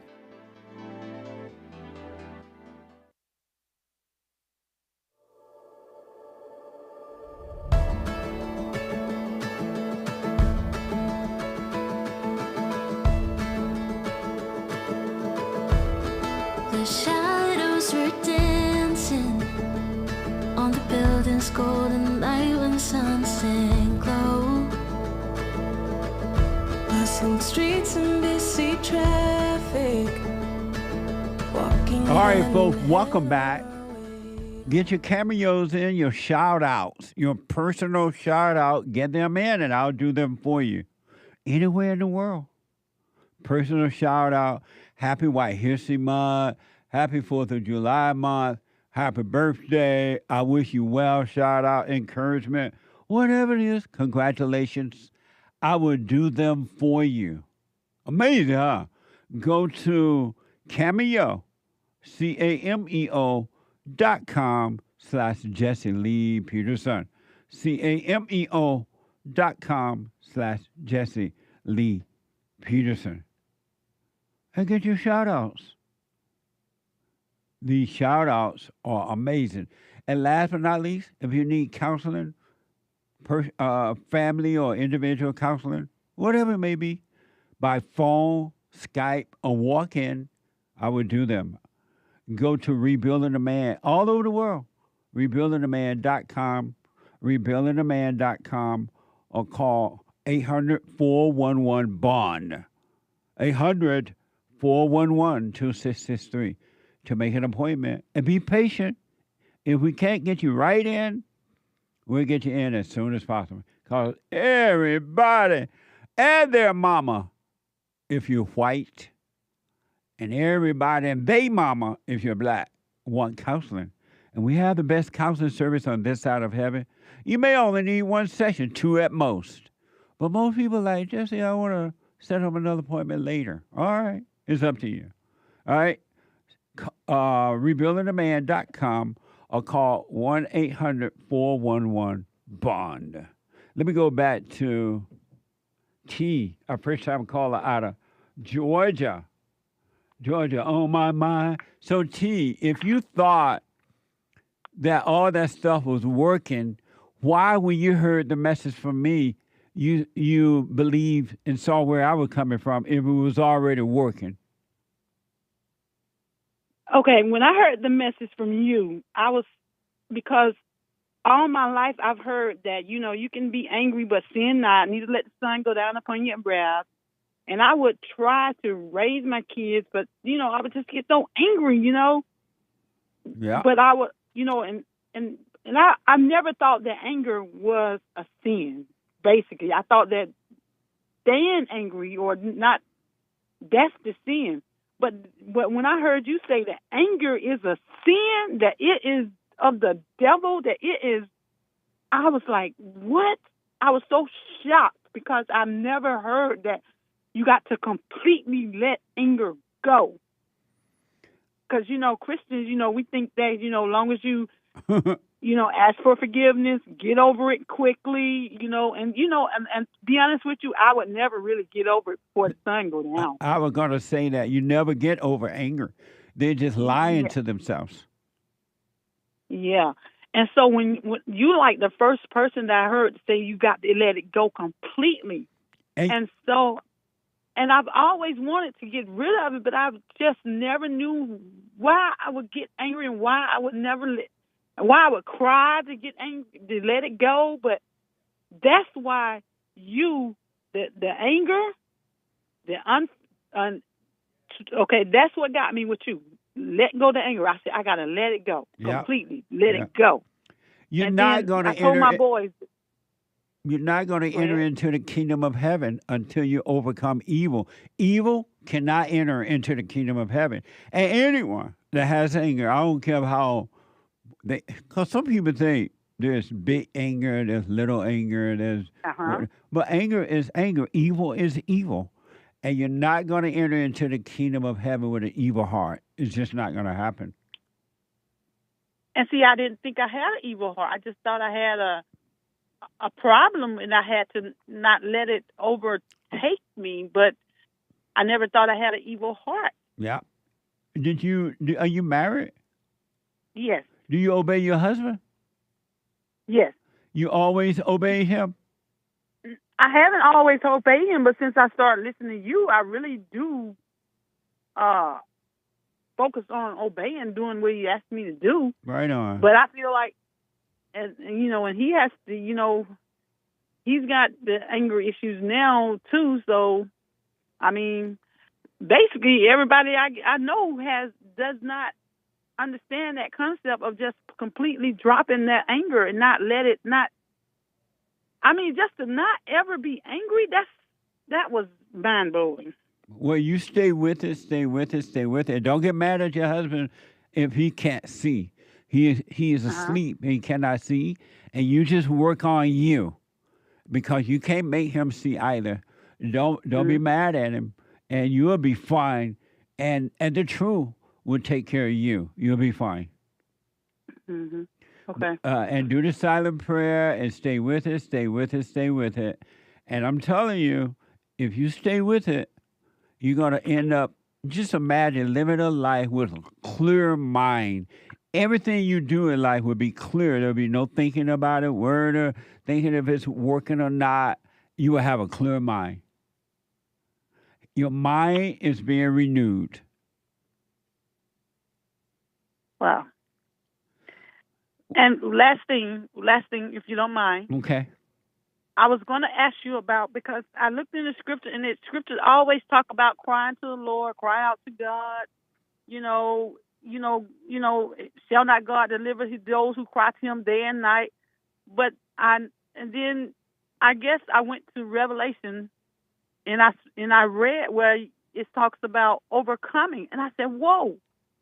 So I get what you're saying. When you overcome, it did say there will be no crying. You won't cry no more. So I was like, is that where he's coming from with that? 100%. All your tears will be wiped away. There will be no crying there. There will be no dying there. You shall be free.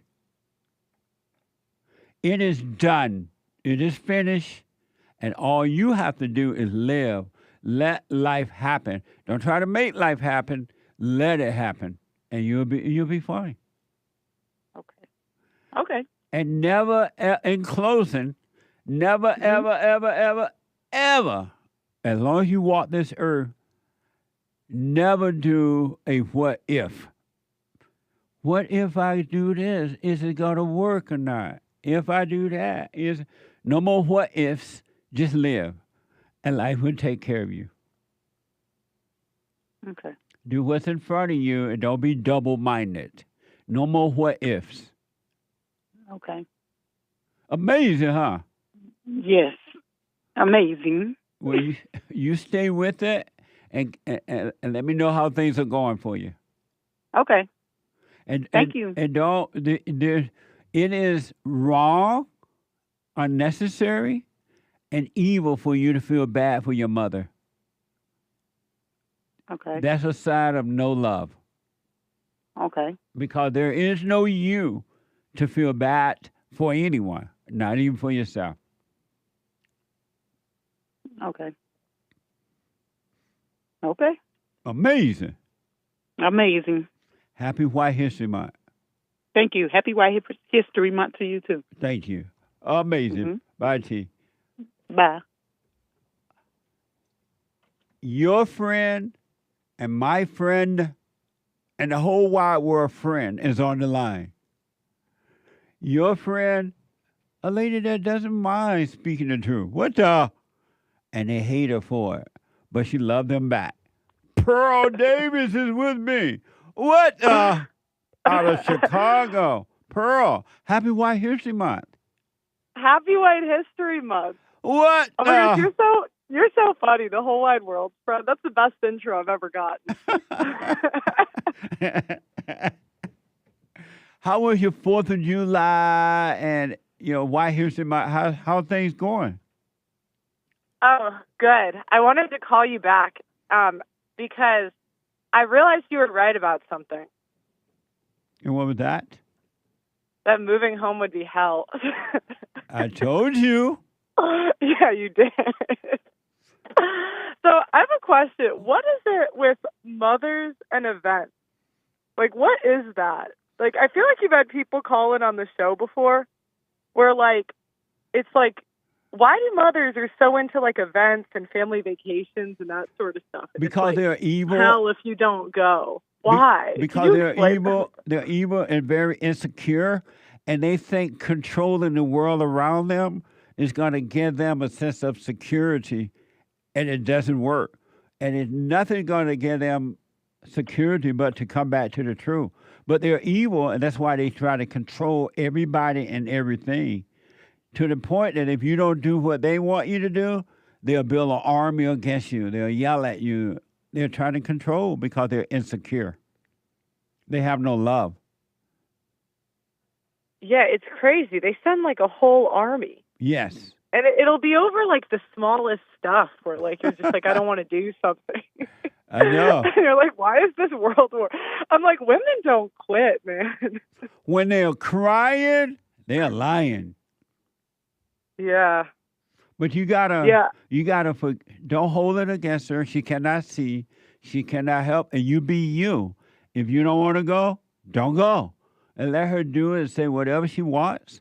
And if she build an army against you by trying to turn the family members away from you, wish them well too and go about your business.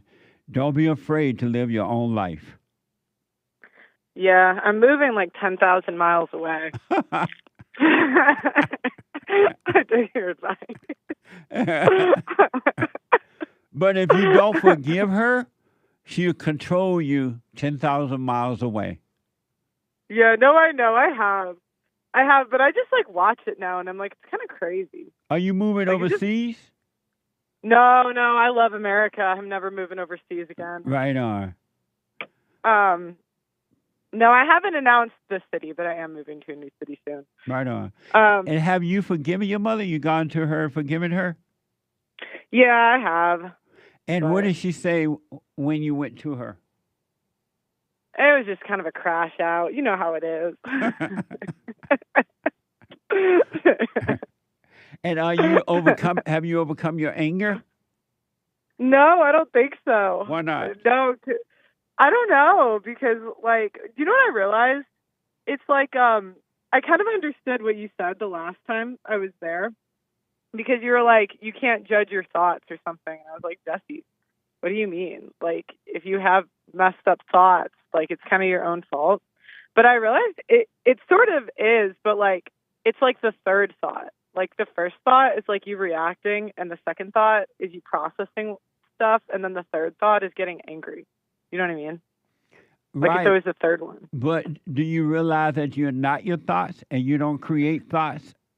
And that's something that you have to overcome, because if you want perfect peace, and you can have it if you want it, you have to stop thinking. I know. It's hard. I've been doing the silent prayer, actually, but sometimes I just get mad, so I don't know. Sometimes I just get pissed off. And when you get mad, what do you do? I'll either speak my mind or do nothing. Why not do nothing? I usually pick one of the two. Why not always stay quiet and watch the spirit of anger? Don't call it you, so the light can do it for you, can take it away from you. The light, which is the light of God, would take the darkness away if you let him do it. All he wants you to do is to see that it's not you, Don't call it you. Don't react to it. Lay your weapons down, and he will remove the spirit evil of anger away from you. Why not do it that way? Do you know what? The other day, it was kind of crazy. I was really pissed about something, and I did the silent prayer, and it was weird. I was like, that kind of happened where it just like went away, and I was so mad, and I was like, huh, that was cool. Yeah, because it's not you at all. It's just that all of your life you have identified with it, calling it you. It was never you. So if you let the light take it away, it will. I promise you that. And you would deal with situations. Situations will happen, but it will not affect you at all. You deal with it, but you won't be affected by it at all. But you got to stop overreacting to anger. Don't call it you. Just see it. I know, Jesse, but these women, they don't quit. Right, but that's on them. You'll be like walking away in silence, and they'll just be going. They'll follow you. You're like, leave it go. But you ever meet a scorned woman? They do not quit. But that's their life, and it has nothing to do with you. You know what I mean? Let other people live in their hell. Don't be mad at them because they love their misery, and you just live your life. You be the light. Yeah. Yeah, and you got to get away from them because they'll just like drag you back into it. Absolutely, you know? Absolutely. Yeah. So I was like, 10,000 miles. That seems good. Yeah. I don't know how far it is, but it's far. Right on, but you still, you got to drop the anger though, because you just think about your mother, and if you're angry, you think about it, and it will control you. So we got to drop the anger. Yeah. The other thing I was going to tell you that I thought you were right about, or maybe, I don't know, I heard you on a show say it when you were talking about like the abortion people and how they're just there to fight, and they had like the pro-life people. Yeah. It's so true. They just want to like argue. Like they just, I don't know, like it's almost like they're identifying with the cause and they need like an identity from it. Even if you could argue it's like a good cause, I feel like most like of them are there to like fight. You know what I mean? 100%. That's all. They are no different than the pro-life is no different than the anti-life, and they all meet together and two devils fight. And they feel good about the fight because it feeds their egos, and they lie to themselves and say that they're doing something good. But it's not nothing good. Nothing good comes from it. It just makes them feel good. But feeling good. Oh yeah. Feeling good is You not can't- good. Yeah, you can't stop these women from killing their kids. That's right. You can't. Yeah. Oh my God, you can't. And I used to debate that topic all the time, and then one day I was just like, they win, man. I know. It's just two devils fighting. That's all. It's like a marriage. The husband, the man, and the woman get together. They get married, and then they fight. Yeah, and I thought I was like doing something, and I was like, I'm doing nothing here. Yeah, absolutely. Yeah, they win. Amazing. Well, you stay with it. Stay with it. Stay with your silent prayer. Watch those thoughts. And you haven't seen anything, Pearl. It gets better and better and better. And when people hate you for telling the truth, you will not hate them back. You will feel nothing about it because you will have understanding. You will know that they are asleep and they can't help it. Yeah. Okay, well, I'm walking into a guitar lesson, so I got to go. All right. Good to hear from you. Good to hear from you. Bye. Bye now. Amazing, Pearl Davis. Check her out. Pearl at Davis. What Pearl website? Just Pearly Things. Oh, yeah, Pearly Things. Pearly Things. Check her out. Nice. Super chat. Super chats. Over on Rumble, Tarantula on Friday said, Happy July 4th to those who legit belong to the greatest country in the world. Love you, Jesse, crew, and the Snake Pit. Thank you. I appreciate your support, and thank you. We love you back. Thank you. Pastor Chatelet says people who blame the Jews are no different from the blacks who blame the white people. They just want to be victims and whine and complain. I rest my Big case. smile. I rest my case. That is another issue that we're going to deal with, that there are some white people, and it seems to be growing, because I'm hearing more and more about it. They hate the Jews, and they blame the Jews. They say that the Jews killed Jesus. Why are you laughing? Because you make it sound so petty. It is petty. It is petty. How you gonna be mad at somebody because you said they killed Jesus? That's the Lord that he was killed, right? Amazing. It sound petty. And then the Jews that they say killed Jesus are dead. They're not even around. It's the same spirit, Jesse. What is? The same that killed Jesus is in people today. Oh, really? Mm-hmm. That's what they think? That's what it is. That's what they mad about? But they don't realize they have that spirit too. Oh, I rest my case. Just think about that. Somebody tell you, I'm mad at the Jews because they killed Jesus. That ain't even sound right. Even like, what? But anyway, we're going to deal with that. Thank you. Base Nation, very generous on Rumble. When the ladies call in and call Jesse honey or baby, has me howling. Like, what? Yeah, honey. Oh, honey. Sugar, sugar. Amazing. Thank you. Happy birthday, America, says Blunt Wit, and happy White History Month. What a time to be conscious. God bless Team JLP. Thank you. You're right.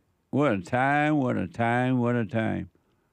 America has a new daddy is home. Amazing. Thank you. Pastor Chatelet, oh, Lord, a one-eyed coon. What the? That was our producer. My producer had a patch on Friday. He thought he was cool. What a coon. Indeed. Amazing. Terrible. Over on, also on Rumble, Prep Ham Paul, I agree with Derek the Pirate. Dads should spend as much time as they can with their kids. He has an eye patch. He can't be wrong.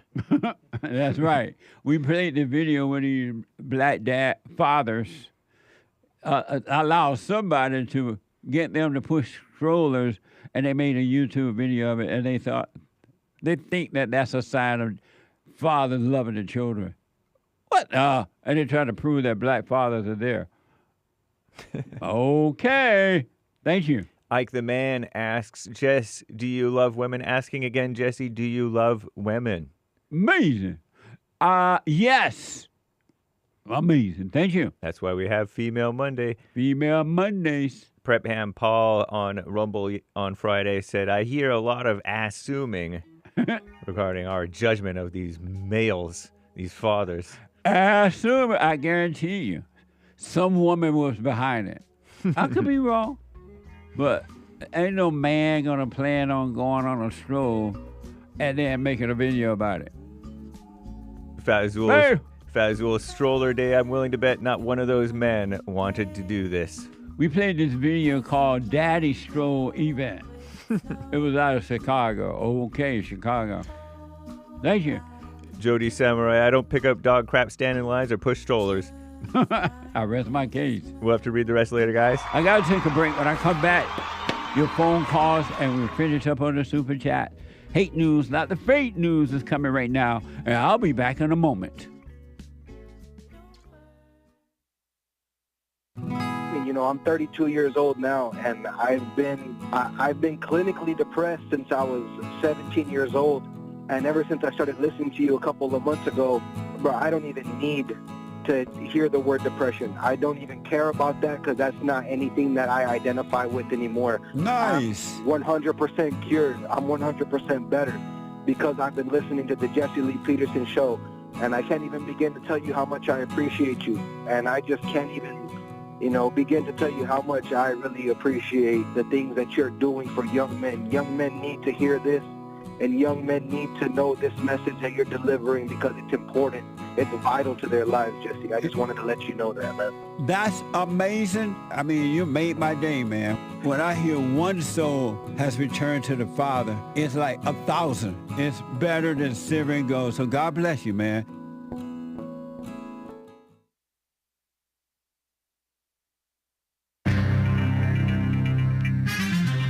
Some serious mess going on in the world. You heard that tropical depression, which is another word for some type of storm on some level, right? Chantal is hitting the world. It's not that bad, I guess. The EPA mess, the measles. There's fear-mongering about the measles and other stuff happening in the world. There was something that I wanted to mention, I guess. Maybe it wasn't that big of a deal. Oh, yeah, swimming in the river Seine or Seine. I don't know how you pronounce it. That one in Paris, France or something like that. It's been illegal since 1923, more than 100 years because it's so polluted. Wow. I'd heard that Paris was dirty. Is that Paris? Yeah, Parisians. Now they're supposedly able, after a $1.5 billion cleanup project, to take a refreshing dip in that river Seine. S-E-I-N-E. Isn't that nice? Seine. Sorry, guys. This is the end of hour 2 of Female Monday. Everybody loves Mondays. July 7th, 2025 AD. There's one line open. You can call in right now, even during Hake News, Not Fake News, 1-888-775-3773. If you're calling from overseas, let us know how you do it so that perhaps your way may work for other people. I don't know. Just an idea. We like to help other people out who want to call in from overseas since Microsoft bought and subsequently destroyed Skype. Typical. And by the way, after the JLP show, the Hake Report, and then American Anchor Baby. And guess what? Hake is supposed to be on the Ralph Retort on the Kill stream today. This afternoon, evening, 4 p.m. Pacific time, 7 Eastern. So make sure you catch Kill stream live on Rumble. So cool. Shout out to Ethan Ralph, who has been on the JLP show. JLP's been on his show. I've been on his show.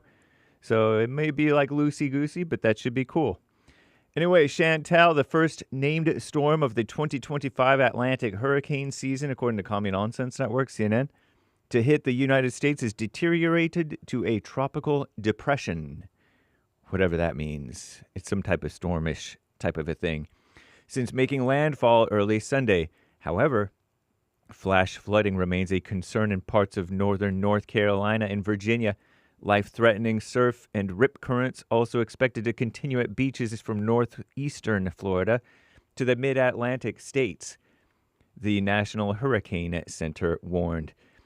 And the Environmental Protection Agency, EPA, suspended, and they plan to investigate roughly 140 employees just days after a signed public letter expressing concern about the treatment of federal employees in the Trump administration's regulations on climate and public health.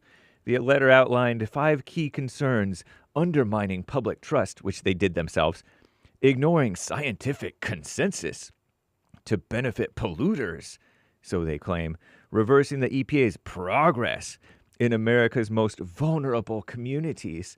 This sounds like a whole bunch of communism.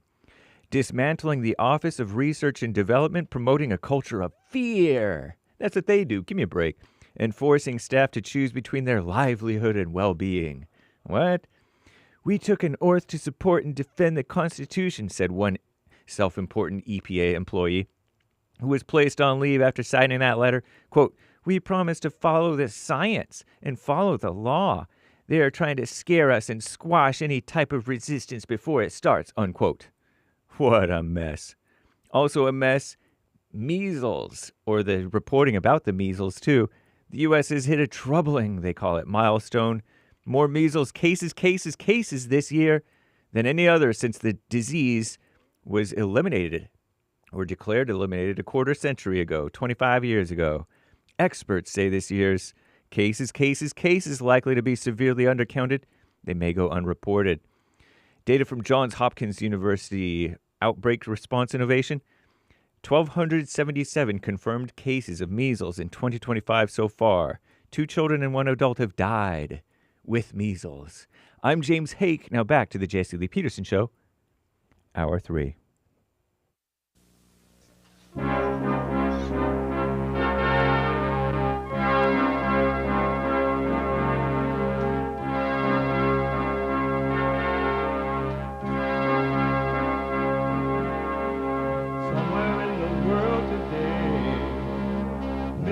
have to stand up strong, face the truth about themselves, to understand what went wrong. I know we can find a way.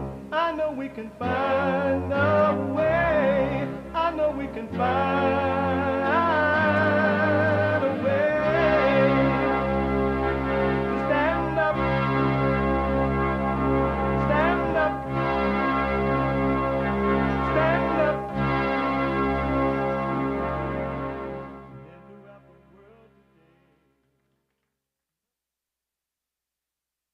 Uniting the races with truth instead of dividing them with lies. We're also rebuilding the family by rebuilding the man. I'm Jesse Lee Peterson. Happy White History Month. July is White History Month. You can get involved by calling 888-77-53773. 888-77-JESSE. JESSE. Jesse. Brand new super chat. Not super chat, but biblical question. It is, I don't know what to say. No words can express the depths of this biblical question. And it's for those only who want to know themselves. Know thyself. The beginning of life is to know thyself. Really, it will blow your mind. And so the biblical questions are for those who want to know themselves, to encourage you, if that's what you want. If not, stay in your hell. I ain't mad at you. God ain't mad at you. Christ, the Son of the Father, is not mad at you. Stay in your misery. But for those men and women who want to overcome,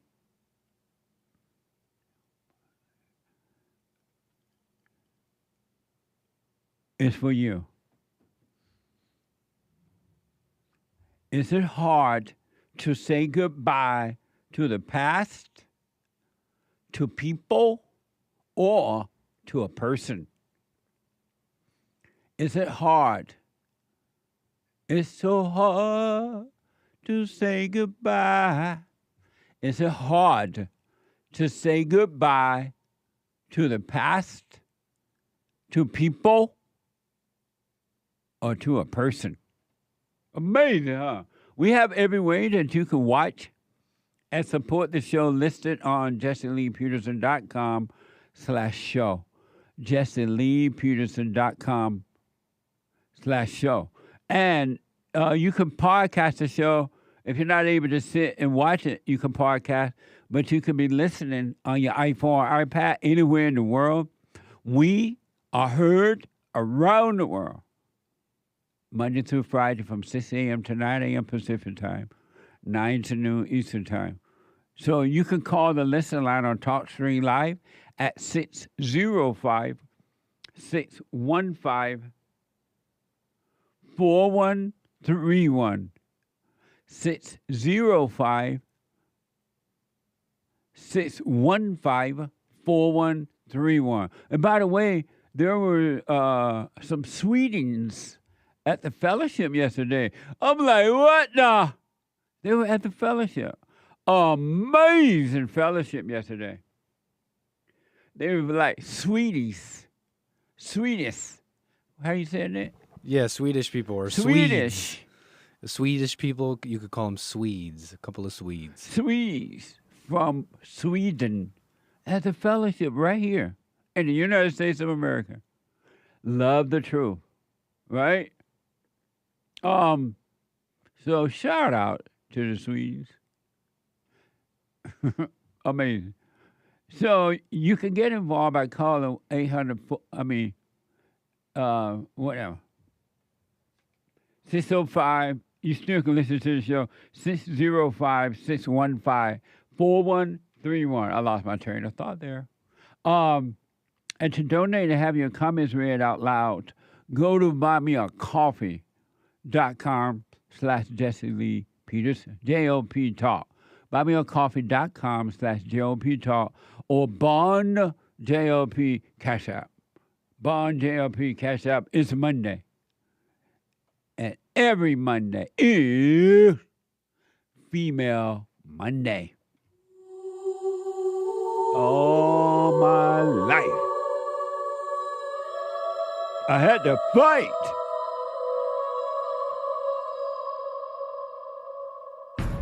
I like to make men uncomfortable. I bet All my life I had to fight.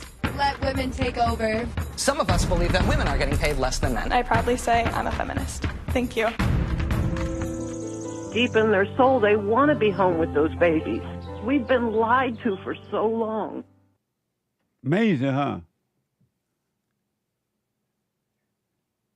Do you think that Elon Musk should start another party? We have the Democratic Party, we have the Republican Party. Elon, it's being reported that he is thinking of starting a new political party. Remember how Elon was so tight with the Great White Hope, loving the Great White Hope. According to the report, were always at the man's house over there in Florida. It was like daddy and son. And something went wrong. And the son seemed not to love the daddy anymore. What a mess, huh? So it must not have been love. If this is true, I still don't know for sure, but it must not have been love in the beginning. It was something else. Now, whatever that was, personal gain or whatever, I don't know. But according to NBC News, Elon Musk, and what do y'all think about that? Do we need a third party? Elon Musk announced the formation of a new political party. I heard about this on the hate news, not the fake news, too. It's formation of a new political party called the America Party. Why is this from NBC News? Tonight, on the heels of President Trump signing his massive domestic policy bill into law, his former close ally, Elon Musk, announcing the formation of a new political party. Musk, the world's richest person, taking to his social media site X to say, "We live in a one-party system, not a democracy. Today, the America Party is formed to give you back your freedom." Musk, who was President Trump's top campaign donor, has been feuding with the president over the so-called One Big Beautiful Bill, which the nonpartisan Congressional Budget Office says will add more than $3 trillion to the national debt over the next 10 years. Musk has referred to the legislation as a debt slavery bill and had been teasing a new political party for days. The Tesla CEO did not respond to questions from NBC News seeking clarity about today's announcement.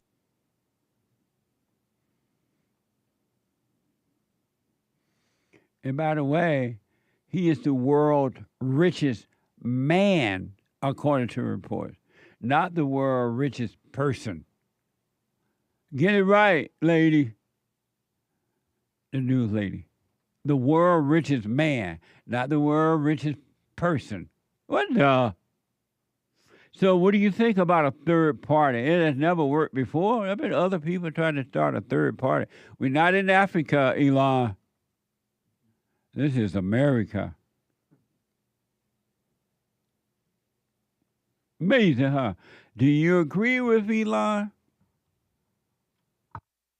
I wish Elon well. I think he's very talented in how he can make stuff. And the last thing for now, did this man take things a little too far? Or was he right? From X, a customer goes off on the Popeyes employees. Not Popeyes. They had the best biscuits. Well, I haven't gone there in years, so I don't know how the food is now. But Popeye used to have some of the best biscuits and chicken with honey. Oh, my God. Not George Lord. But a customer goes off on Popeye's employees for calling his wife beautiful. Watch this from X. Beautiful? You just said out of your own mouth what you said to her. How are you going to tell me we didn't say No, you said she is beautiful. Yes or no? I said you're looking so beautiful. Why the do you say that? I'm sorry for that because we just. You please get this. Yeah. Am I crazy? Well, just your wife comes to the store. Yeah, but wants to pick up a freaking sandwich. Yeah, but is she crazy? Yeah. That she sits through these compliments, these creeps. You just give us a compliment. Why? They made a mistake. This is not your country. Yeah. This is not India or something, dude. You're in the States. It is never okay to speak to a woman you do not know and talk about her looks. Listen. You just do not freaking say it. Yeah, but they won't do it again. He immediately says, You got to have some grace. I do. Okay. I promise. Okay. Like, I'm not a crazy person. No. This is like insane to me. Yeah. One Indian appeared to be an Indian guy telling another Indian guy you're not in India. Well, I don't understand. If somebody tell you why she's beautiful, is that like a compliment? Is he like jealous or something? He doesn't want anyone paying attention to her? What do you think about that ankle baby? Oh, no, this guy's a psycho.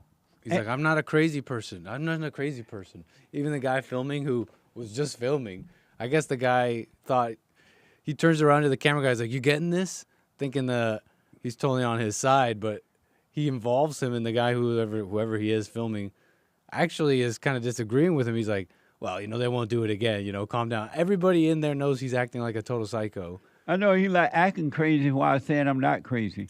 Yeah, everybody in there knows he's acting like a psycho. Why is he that chick that somebody compliment? He must be jealous. It was a compliment. I'll say this, though. What? I am very familiar with Indians and growing up with Indians and immigration and all that. Over there in Canada? Yeah, in Canada. Oh, okay. And they definitely have they're definitely very bold and confident with women. I'll say that. They're very bold and confident with women. What does that mean?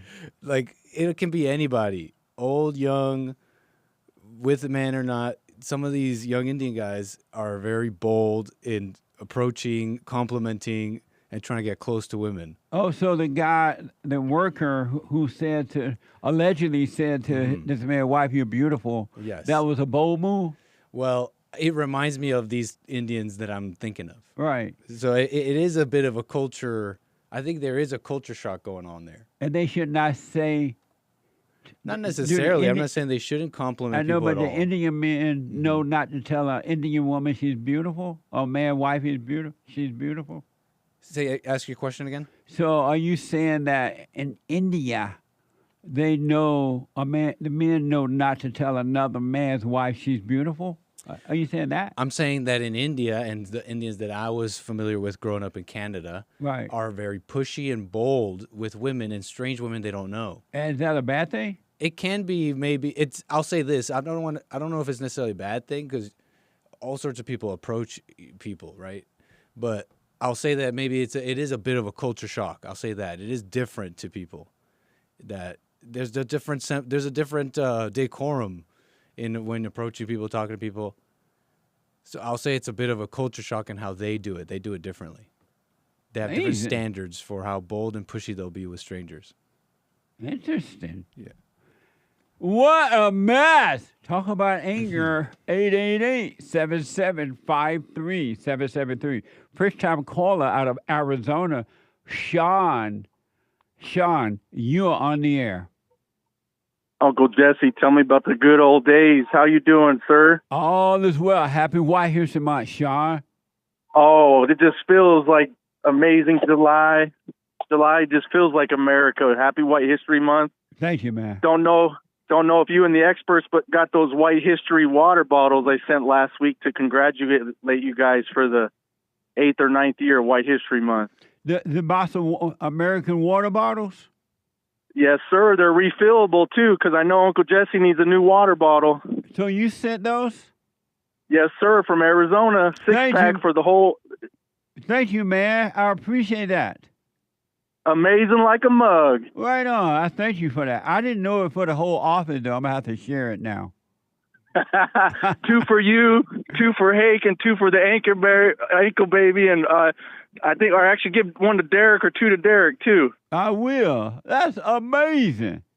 Thank you, Yes, Sean. sir. I appreciate it. Just first time caller, been listening to you about a year now, and I'm just want to thank you and shout out to you for having the courage of taking our Father's shoulder tap to be a lighthouse for so many.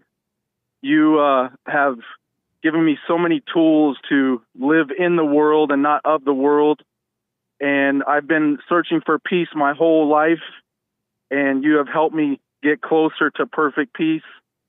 I've read your workbook about the 7 steps. Seven guaranteed steps to spiritual, family, and financial success guy. Amazing little small book.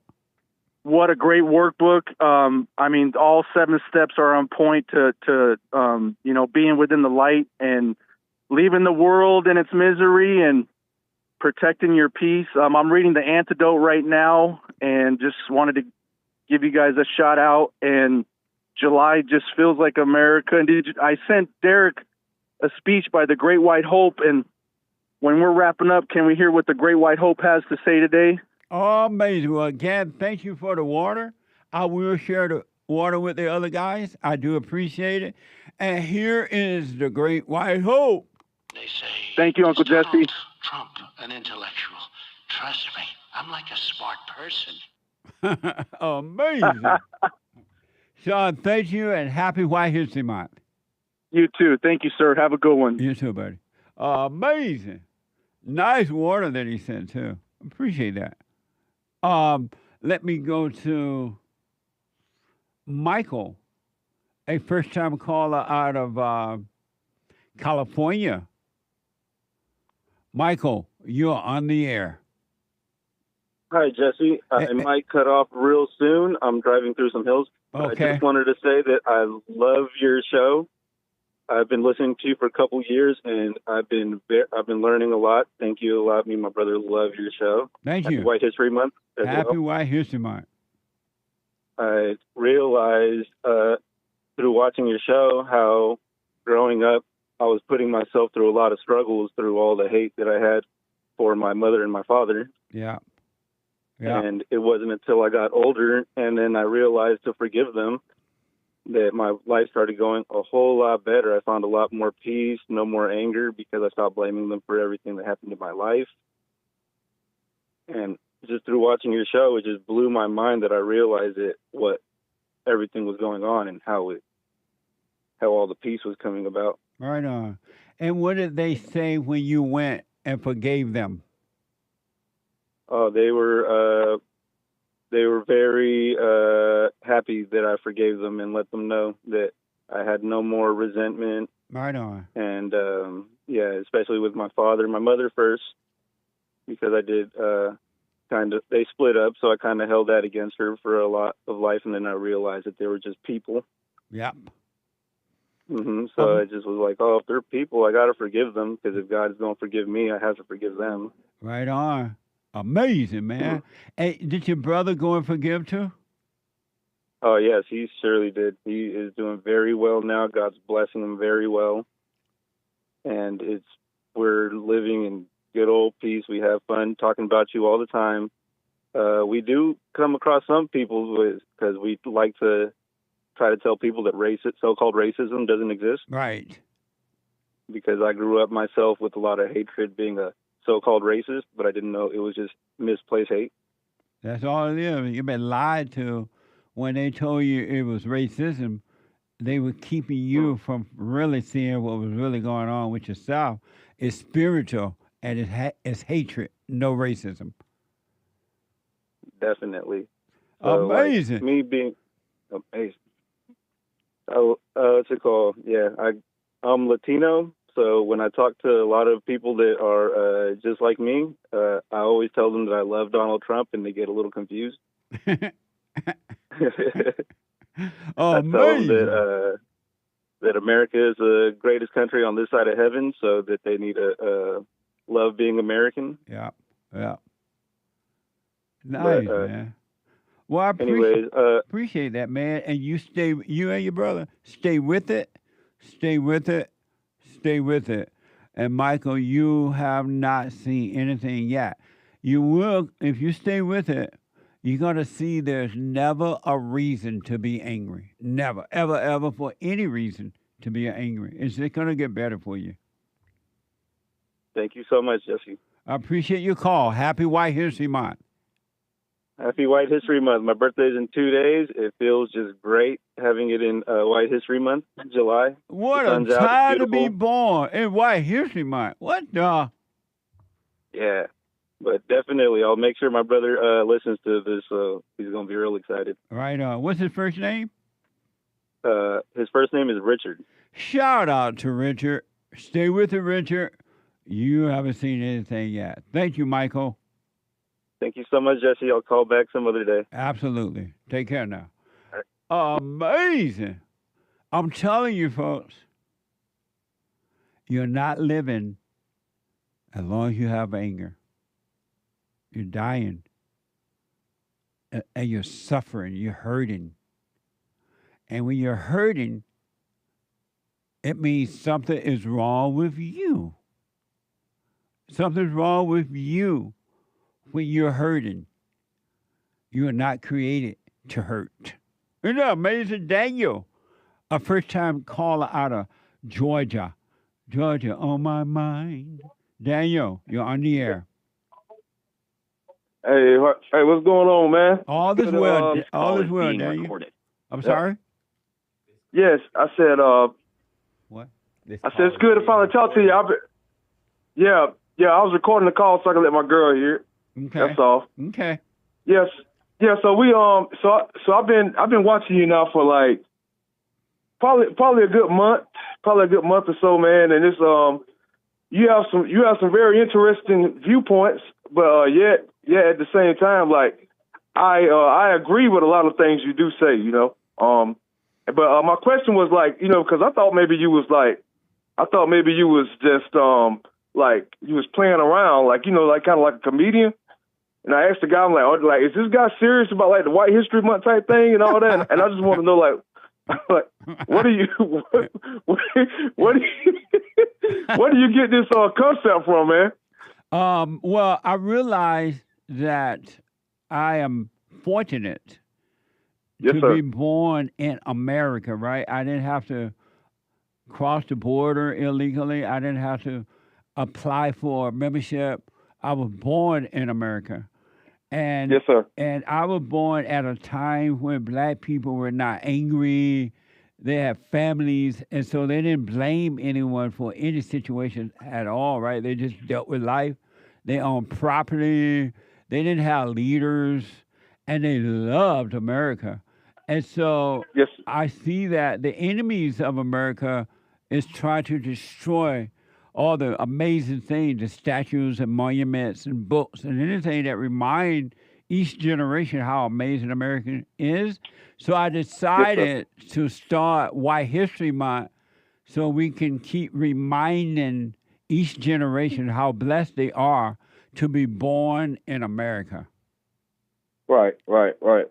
I got you. But do you think it could be like, well, I guess for the people that maybe don't understand it, I guess maybe it could be like a little offensive. You know what I mean? Like, because a little what? Like, well, you know, I said it can be maybe a little offensive. Not that it's offensive to me, but you know, like maybe because like I've listened to a lot of your stuff, man. Like I've been binge watching your stuff like all weekend, and so I listen to the different point of views,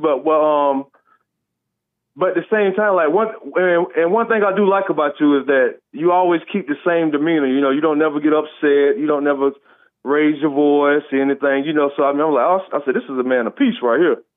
So I know if you're a man of peace, I know, you know, what you stand for has to mean something to you. You know, I mean, you have to believe, you know, what you're saying. But I was just saying, like, maybe that okay, well, what do you do about the people that may see that as offensive to, like, you know, like for us, like White History Month or whatever? That's the question I want to ask. I wish them well, and I understand that they are asleep and they cannot see. And I know it's not personal that they can't see, so I wish them well. Yes, sir. Okay, I got you. Well, I just want to tell you this before I hang up that, you know, I'm on the same team with you, man. Like my thing is I work at I work at a men's discipleship home in Douglas, Georgia. I'm a pastor here. Oh, and my thing is that, yes, sir, I'm a pastor. Yes, sir. Right on.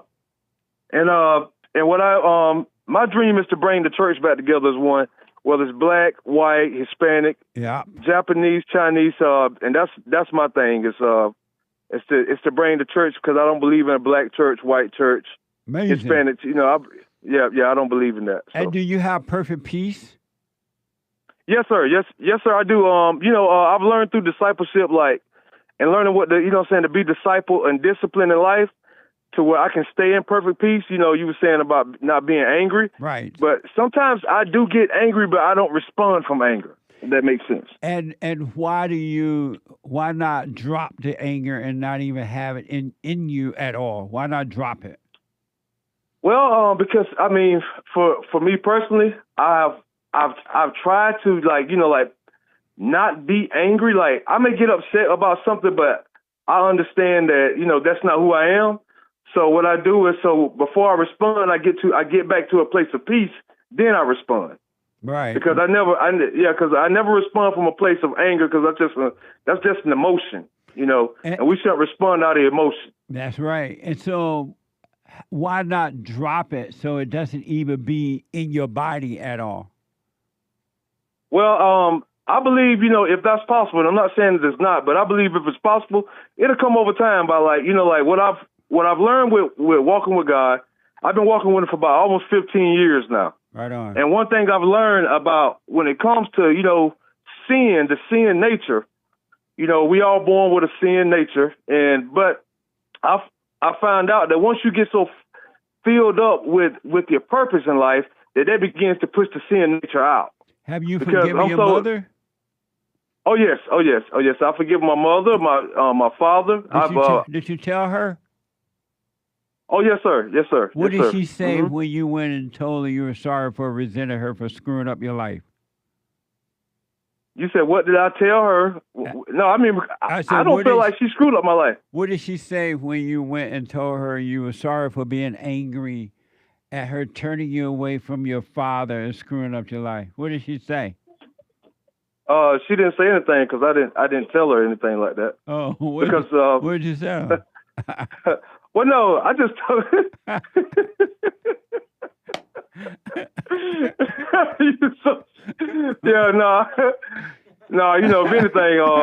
If anything, I was the one that was messed up. I come from a good home, man. You were messed up, but it was your mother that messed you up. You didn't mess yourself up. Well, I think my mom did the best she knew how. She did, but she messed you up. Yeah, she did the best she knew how. Yeah. That's why you have to forgive her, because she did the best she could. Her mother screwed her up, and her father didn't protect her from her mother. So you didn't mess yourself up. She messed you up. Oh, yeah? I got you. What do you think about that? Yeah, but anyways. What do you think about that? You said, what do I think about that? Yeah. Well, I mean, I think that's a matter of opinion, and I think that's just a matter of opinion. You don't believe she's the one that screwed you up?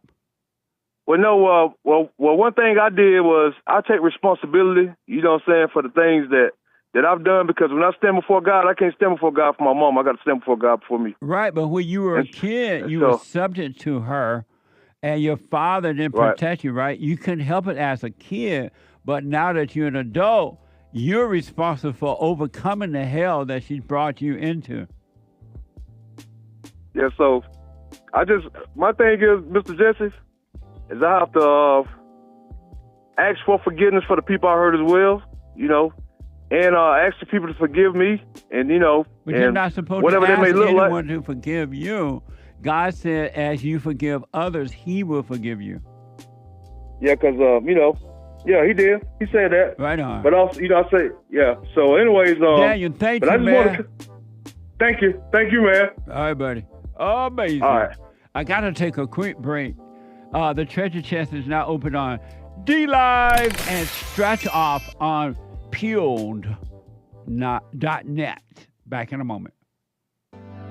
Steve, thank you for calling and thanks for holding. How have you been helped by the show? I'm going to tell you this. I believe you might go down in history as one of the greatest, if not the greatest, black man that ever lived on planet Earth, as far as I'm concerned. I don't know anybody before you that's been that great. You know, freeing the slaves is one thing, but you've been freeing people of their mind, which matters, it should be anyhow, to you more than anything else, because with the mind not being right, there ain't nothing else going to happen right anyway. If you can doubt every thought because you're not your thoughts, if you can doubt every thought, knowing that you're not your thoughts, you don't create them, they're not from God, that they're from the deceiver, the great deceiver, Satan. If you can doubt every thought, you can be free, just like that. At an instant. Bring every thought into captivity. It's so amazing.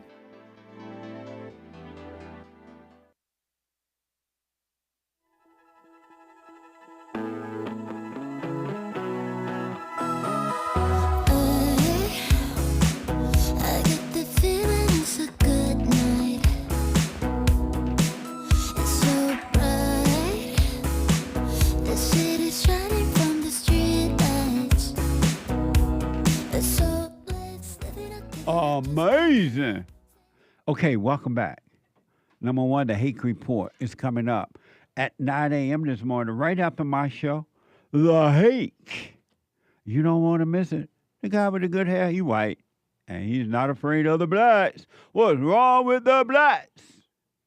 He's not afraid. And tonight at 4 p.m. Pacific time, 7 p.m. Eastern Time, Hake is scheduled to appear on Ethan Rath show. Ethan Rath show, The Kill Stream, at 7 p.m. Eastern Time, 4 p.m. Pacific Time. And you can check it out by going to thehakereport.com/appearance. You can hear it right there. So check out Hake from 9 to 11, and then again, a guest on the Kill Stream. He will be, Appearances. What? You said thehakereport.com/appearance. I don't think that'll go. It's thehakereport.com/appearances. Whatever. It's not whatever. It's important. Amazing. So appearances. You don't have to say it white like that. I have to say it right. And yes. White is right. Indeed. The hakereport.com/appearances. Check it out. And then at 11 a.m. today, and every day except Friday, the American Anchor Baby from 11 a.m. to 1 p.m. Pacific time. On fire. Energy. Soon to be king. Amazing. Check it out. And we have a fundraiser drive going, so make sure you support us. We got to keep things going as you're vacationing. So go and make a donation. Help us to help others as you've been helped, even if you have not been helped. But you listen to the show, you hate me, you still can donate. At least pay for your thrills. The thrill of hate. Nah. Help us to help others. Go to rebuildingtheman.com/donate, rebuildingtheman.com/donate, or call 800-411-2663. 800-411-BOND. Thank you. Amazing, huh? Super chat. Super chats. Over on D Live on Friday, Super Dave says, Happy July 4th. Keep an eye out for Derek. He black. He black. Amazing. Tris Elor says, Happy 4th of July. Remember the first sacrifice for our freedoms. Crispus Attucks, a true patriot. A white history moment. Thank you. Amazing. Thank you. Donnie Girl's idea on Rumble. Happy White History Month, Jesse and crew. Happy 4th, 5th, and every day we are free. Love you and the silent prayer. Keep fighting the good fight of faith until our last breath. Christ is King. Amazing. Christ is king. Thank you, and happy White History to you as well. Thank you. Very nice. Tim Scott, not to be confused with the rhino, the Is real he still one. around?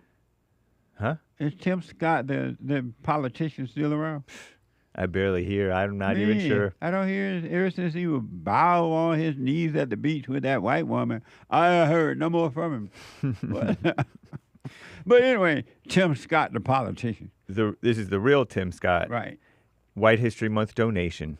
Thank you. That's on Cash App. Bond JLP on Cash App. Right on. Thank you. I appreciate it. Eli P. says Sarah Silverman said, quote, "Yeah, Jews killed Christ and I'd do it again." Who is Sarah Silverman? She's a Jewish female comedian. Oh. Comedian. That is funny. Thank you. 3 coffees from Eric Jesse. You ask why men are weak? It's because whores aren't good wives and mothers. There's less incentive to be a masculine man because women today are insufferable to whores. But that's not why men are weak. He says it's why. I know. Oh, Lord, not George, Lord. That's not why men are weak, though. But I'll just say, thank you. Cool Hand Dan on X Live. Jesse, why won't you come back down here to Union Springs? Wow. Oh, boy. Out of Union Springs, Alabama. Thank you. I will go visit for sure. Thank you. Eli P. says, many more reasons to hate them than just killing Jesus. No, there's never a reason to hate. Really. Hate is a sign of jealousy. And jealousy is a sign of blaming. And blaming is a sign of being a loser. But thank you. Amazing. Indeed. Elijah with a couple of diamonds. Jays still hate Europeans for trying to destroy their temple, or for destroying their temple. Over 1,000 years ago, no one holds a grudge like them. Amazing. Thank you. White Wing 1776 says, I'm a daughter of the American Revolution. I love the 4th of July. Born on the 4th of July. I was born on the 4th of July. Amazing. Thank you. Medi C. Derek looks like Slick Rick with the eye patch, he says. My producer, Derek, he's a little coon, and he's a Nazi. Nazi. Amazing. Thank you. Marty says, good morning, all. Good morning, Jesse and crew. Happy Friday, Independence Day, MHM, Men's History Month? White History Month? Be safe and have a great weekend. Love you guys. Much love. Thank you. You as well. I appreciate it, and happy White History Month. Celestial Lord, biblical question. Are you a tumbleweed? A tumbleweed has no direction. It will go wherever the winds of the world takes it, meaning the words. The path to God is a narrow path in one direction. Yes, I am a tumbleweed, but I can see. Right on. Stay with us, stay with us, stay with us. Amazing. Thank you. Shout out to Friday's supporters. Hey, we dealt with that yesterday at the fellowship. Check out yesterday's fellowship. It was amazing. It was more than amazing. It was marvelous. It was wonderful. It was more than the eyes can see, ears can hear. Amazing. Thank you. Shout out to Severio Jones, Elijah, Kid Combo 1, and the rest of the supporters on Friday's D Live crew. Right on. Thank you. And the fellowship is at rebuildingtheman.com/church. rebuildingtheman.com/church. Check it out. Thank you. Elijah with a couple more diamonds. If you've been persecuted over 2,000 years, maybe you're doing something wrong, he says.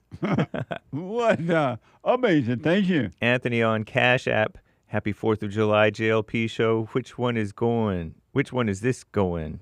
Something like that. I'm not sure. Amazing. Not clear, but thank you. And then he says Bond. Thank you, sir. Right on. Thank you. 555-555-565 with a diamond, no message. Thank you. Troy says, thank you, Jesse, for pointing the way. Pardon me if I'm butchering your name, Troy. Without the silent prayer, I couldn't be present. Present is life. I appreciate it. Troy, if it is Troy, stay with us, stay with us, stay with us. Practice staying present and not in your head thinking about the past or the future. That's where evil dwells. Take care. Thank you. Very nice. On buymeacoffee.com/JLP Talk, Stephen from Rotterdam, the Netherlands, 6 coffees. Love y'all, 2 hearts. Right on. Love you back. Thank you. Anthony, oh, Lord, not the Mexicans, Lord. Mexicans, Lord. Not yours, Lord. Amazing. Thank you. Jesus, thanks as always. T. Smith, coffee, heart. Thank you. Anthony, piffy. Anthony again, piffy. Anthony yet again, piffiest. And then he says, ice, quick, hide in the front of the Home Depot. Amazing. Thank you. G. Fontes on Rumble. The Diddy case should be a lesson to black people that it has very little to do with race in this day and age, but about the money and the power and leverage an individual possesses. I rest my case. Amazing. Thank you. Emph Hands gifted subscriptions over on the Rumble. Jesse Lee Peterson. You got to know how to rumble. And he, too, is a monthly supporter now. Thank you. G. Fontes on Rumble. That's a good start to the month. In the employer of the month running, he says, nice. Thank to you. Emph Hands. Amazing. Indeed. Yeah. Happy White History Month, Bond family, says Z Zavala on IG Live during church yesterday. And Alex C says, nice shirt. Thank you. Happy White History Month to you as well. Thank you. Rachel, 3 coffees. I feel guilty that I do not want to go to the 4th of July and other family events because my father loves the events and loves having family together. But my mom and sister are evil to me. They tell other relatives not to talk to me or try to turn everyone against me if they don't get their way. My sister also dresses half naked at every event. I no longer want to attend, but I feel guilty because my father does so much for me, says Rachel. Amazing. There's no reason to feel guilty. Your father will understand. Amazing. Thank you. Another Mahdi says with a coffee, is there such a thing as a healthy relationship? Yes, but you haven't seen one yet. Amazing. Thank you. Eric, 5 coffees. Do you want to be free? Life can't condemn you. The ego condemns itself. You watch it die. Amazing. Thank you. Another from Rachel. I started to confront my mother, and I know I was going to start crying. I was in another situation where I said no to an evil woman. It was the same thing. What do I do if I feel myself about to cry, so I stop talking because I do not want to cry? No, if you start crying, just let it happen. Let it pass. Don't try to control it. Let it happen, and let it pass. You'll be fine. Just don't call it you. Amazing. But don't try to control it. Thank you, Rachel. I wish you well, Rachel. Bert, 4 coffees. I've been surprised to hear... surprised things haven't been changing, but I see I haven't been putting prayer first. So easy to get caught up in thoughts. Awesome church Sunday, thanks. You got to put first thing first. Seek the kingdom of God His right way, and all be added. You got to be still and know the Father. Amazing. I wish you well. Thank you. Someone bought 3 coffees for the $50,000 fundraiser. I also have a question. Thank you. When do you become a son of God or be called God's people? Is there a requirement? The requirement is to admit that you're evil. Anyone that has anger, even a little bit of anger, just in case those people would think, well, I don't have that much anger. A little bit of anger is evil. When you can admit that, things start to change. You will find yourself going back home to the Father. It will be amazing. I wish you well. Thank you. Anthony, excuses, pity. Indianapolis is soft on crime. I know. What a mess. Thank you. Jermaine, in the night, my dreams, I'm in love with you because you talk to me like lovers do. I feel joy, I feel pain because it's still the same. When the night is gone, I'll be alone. Why do women cry when they get engaged too? He says. Is that a song? It looks like lyrics to me. Oh, amazing. I heard that one. It seems sort of familiar, but I don't know. When you first start. Talk to me like lovers do. Oh. It's like an 80s song, I want to say. And then I thought of the song, I'm in love with you, don't know what to do. You keep bleeding, That's another great song, but that's not it. Love, keep bleeding, keep bleeding in love.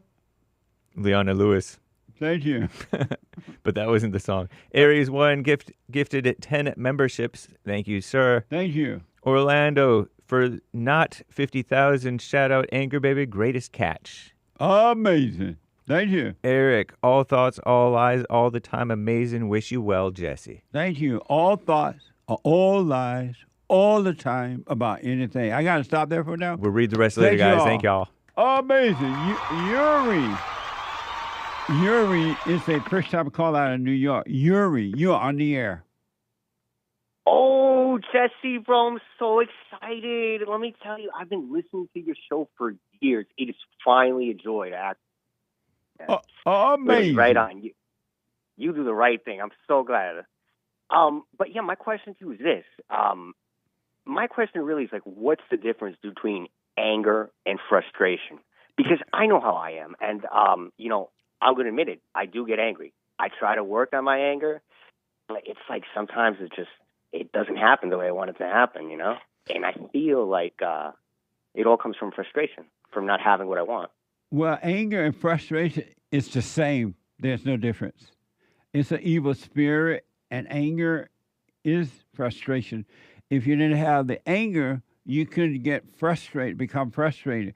If you didn't have the frustration, you could not become angry. It's the same. How are you trying to work on it? When you say you're working on it, how are you trying to work on it? You know, I'm trying to work on it by actually, I think it's like my ego that tries to like push it all out. You know, like, oh, it's all BS. You know, they don't know. No, you can't work on anger. You have to overcome anger. Anger controls you. You cannot work on it. You have to overcome it. Have you gone and forgiven your mother? I forgave my mother, yeah. You told her? I really forgave my father. I told her that, yeah. No, I did. I told her. And your father? No, I haven't told him. I have to. And why haven't you? You know, he's in another country, and it's like it's a broken relationship, and it's like, you know, it's like talking to a stranger, pretty much. You know, it's like a long time not being in his life. You know, just like you said, like, you know, I feel like my mother was, she used her evil and kind of like separated me from my dad, you know, just to come to America for some shit. I mean, excuse me, for something like that. Yes. And, you know, I just feel there's like such a void. I feel like I'm talking to like an empty telephone.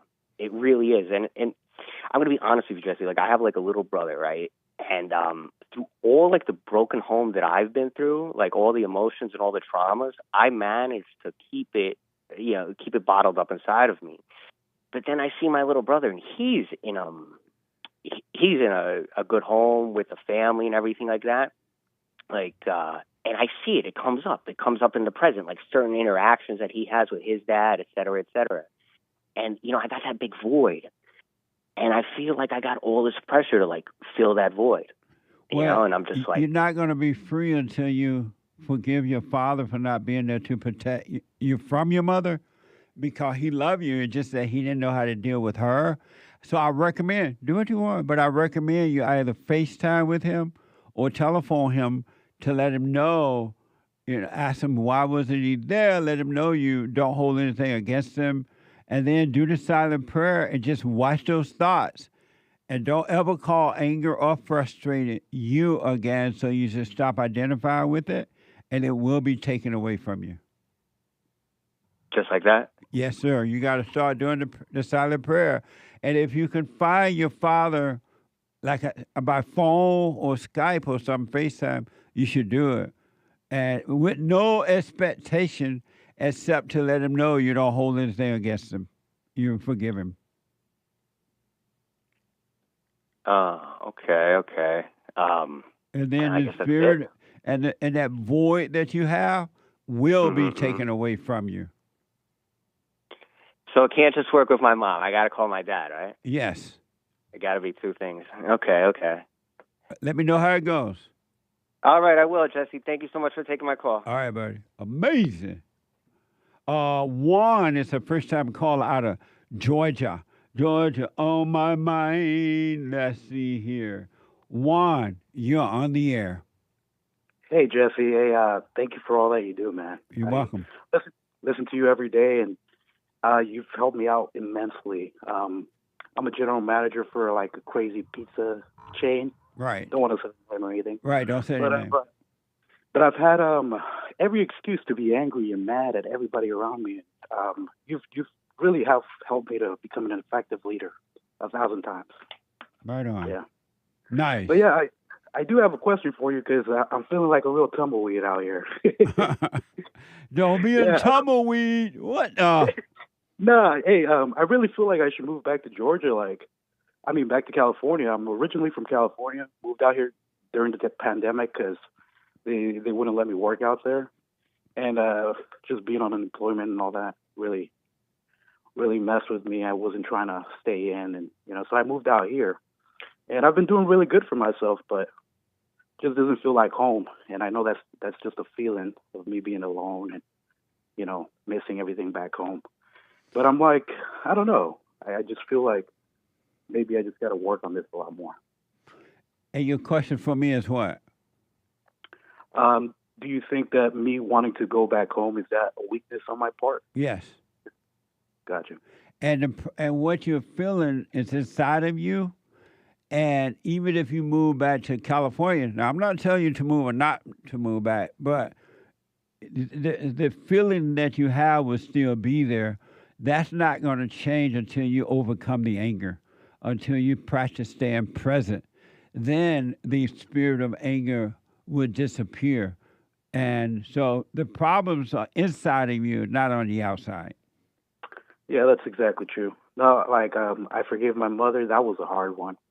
She definitely had her little needle in me. She knew how to play me really well. Yeah. But, by listening to you, I could recognize that I was acting just like her. And any problems I had with my dad were stuff that I digested from her.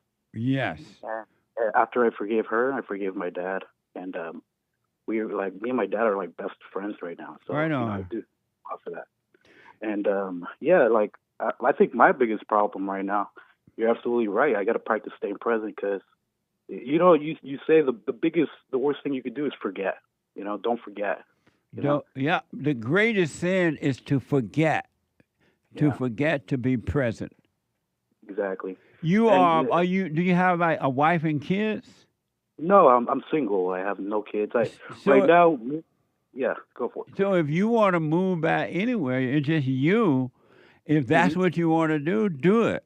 But you still got to work on the inner self in order to be free. But you're free to go and come wherever you want to because you don't have a wife or kids, and there's nothing to hold you back. Yeah, and not only that, I was looking for a church out here, but after listening to your church, hey, nothing holds a candle to that, Right. And part of me wants to justify, I want to be close to Jesse, But is that really what I'm looking for? No, you're looking for the kingdom of heaven within. That's what you're really looking for. And a physical place is not going to change that. That has to come from within. Yeah. No, well, yeah. Thank you. You're welcome, man. Yeah.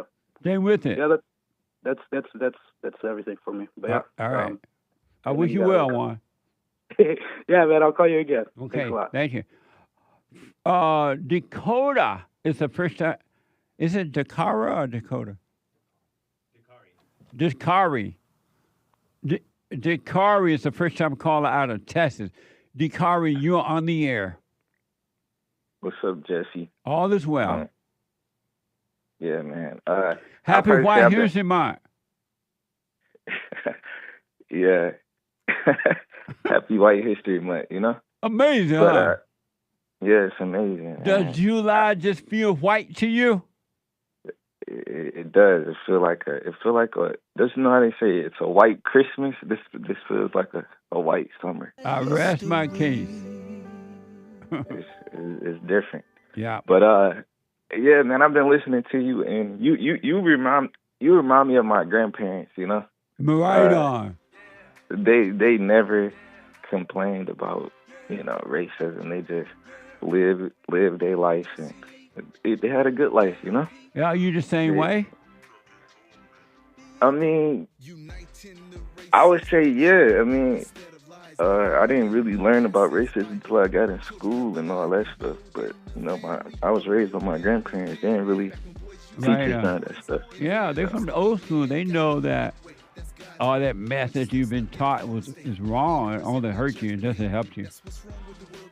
Yeah, so exactly. Don't ever complain. I agree. I've been listening to you for a while, and you put some hidden gems in there, and I appreciate that. But I got one question. Why do you always say forgive your mom, or to forgive? Yeah, why is it the mother? Because your mother, and it's not her, but the spirit of evil dwells in her. And she doesn't realize it's not her, but it's the spirit that turned you away from your father. And you got to forgive her so that God can forgive you and give you back your nature, true nature, and take your mother's false nature away from you. Because anyone that has anger, any man that has anger has the nature of a woman. He's just like his mother. Gotcha. And so how? Go ahead. How you what? I was gonna say, how are you supposed to find a wife? You know, like if the evil from her mother is in her, how you go find a wife? You find a wife by not looking for one. You seek the kingdom of God in His right way, and whatever needs to be added unto you, He will do it, and it will be a wife that will last until death do you part. But if you look for one, you're gonna end up marrying mama, and you'll become the boy again, and she become your mama. It'll be a mess. It's gonna always be the wrong woman. Gotcha. Amazing. I'll probably say yeah, like the women, they always want to be over the man. I kind of feel like that, like they want to dominate the man. And that's how your mother did your father, and she did it to you as a kid. Gotcha. You know what? I got, because of time, will you call me again tomorrow? Yeah, I got you, Jesse. Because it looked like you wanted to respond to the biblical question, too. Call me tomorrow. I'm totally out of time, all right? Yep. All right, buddy. Have a good one. You too. Super chat. Super chat. Super chat. Squeeze in as many as possible. Eric, 5 Coffee. Sometimes when you're in a dark place, you think you've been buried, but actually you've been planted. I rest my case. Christine Kane. Amazing. Apple2691, 10 coffees. Hi, Jesse, James, crew. Happy White History Month. Belated birthday, Jesse. Not always listening during the live chat, but I podcast all your shows. Right on. Thank you, and thanks for your support. Church was amazing. Great analogy on tumbleweed, and that was me. People do come and go in my life. I'm glad you're doing well. People always tell me to listen to my body about my health. I'm still listening, LOL.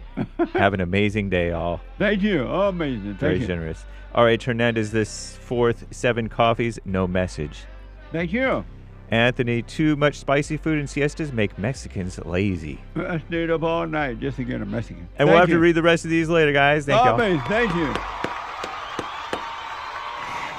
I'm out of time. Bye. Hate report coming up then. Anchor baby. Bye. Information, thoughts, and opinions expressed during this show are the individual's own and do not represent the views, thoughts, and opinions of the JLP Network or Bond. Their appearance on the program does not imply an endorsement of them or any entity they represent. The material and information presented here is for general information purposes only. The JLP Network and Bond name and all forms and abbreviations are the property of its owner, and its use does not imply endorsement of or opposition to any specific organization, product, or service.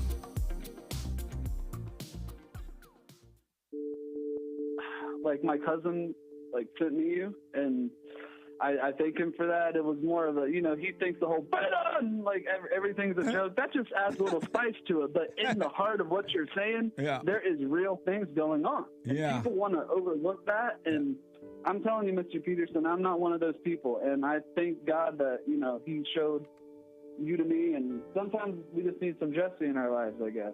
I wish we had more brothers like you. We need more brothers like you. Just because we don't have most guys that can, lead black people into the right direction. And I thank you for that, because a lot of people will be like, man, it's still going on. It's racism. Yeah. And I try to tell them, watch his show. Listen to this brother.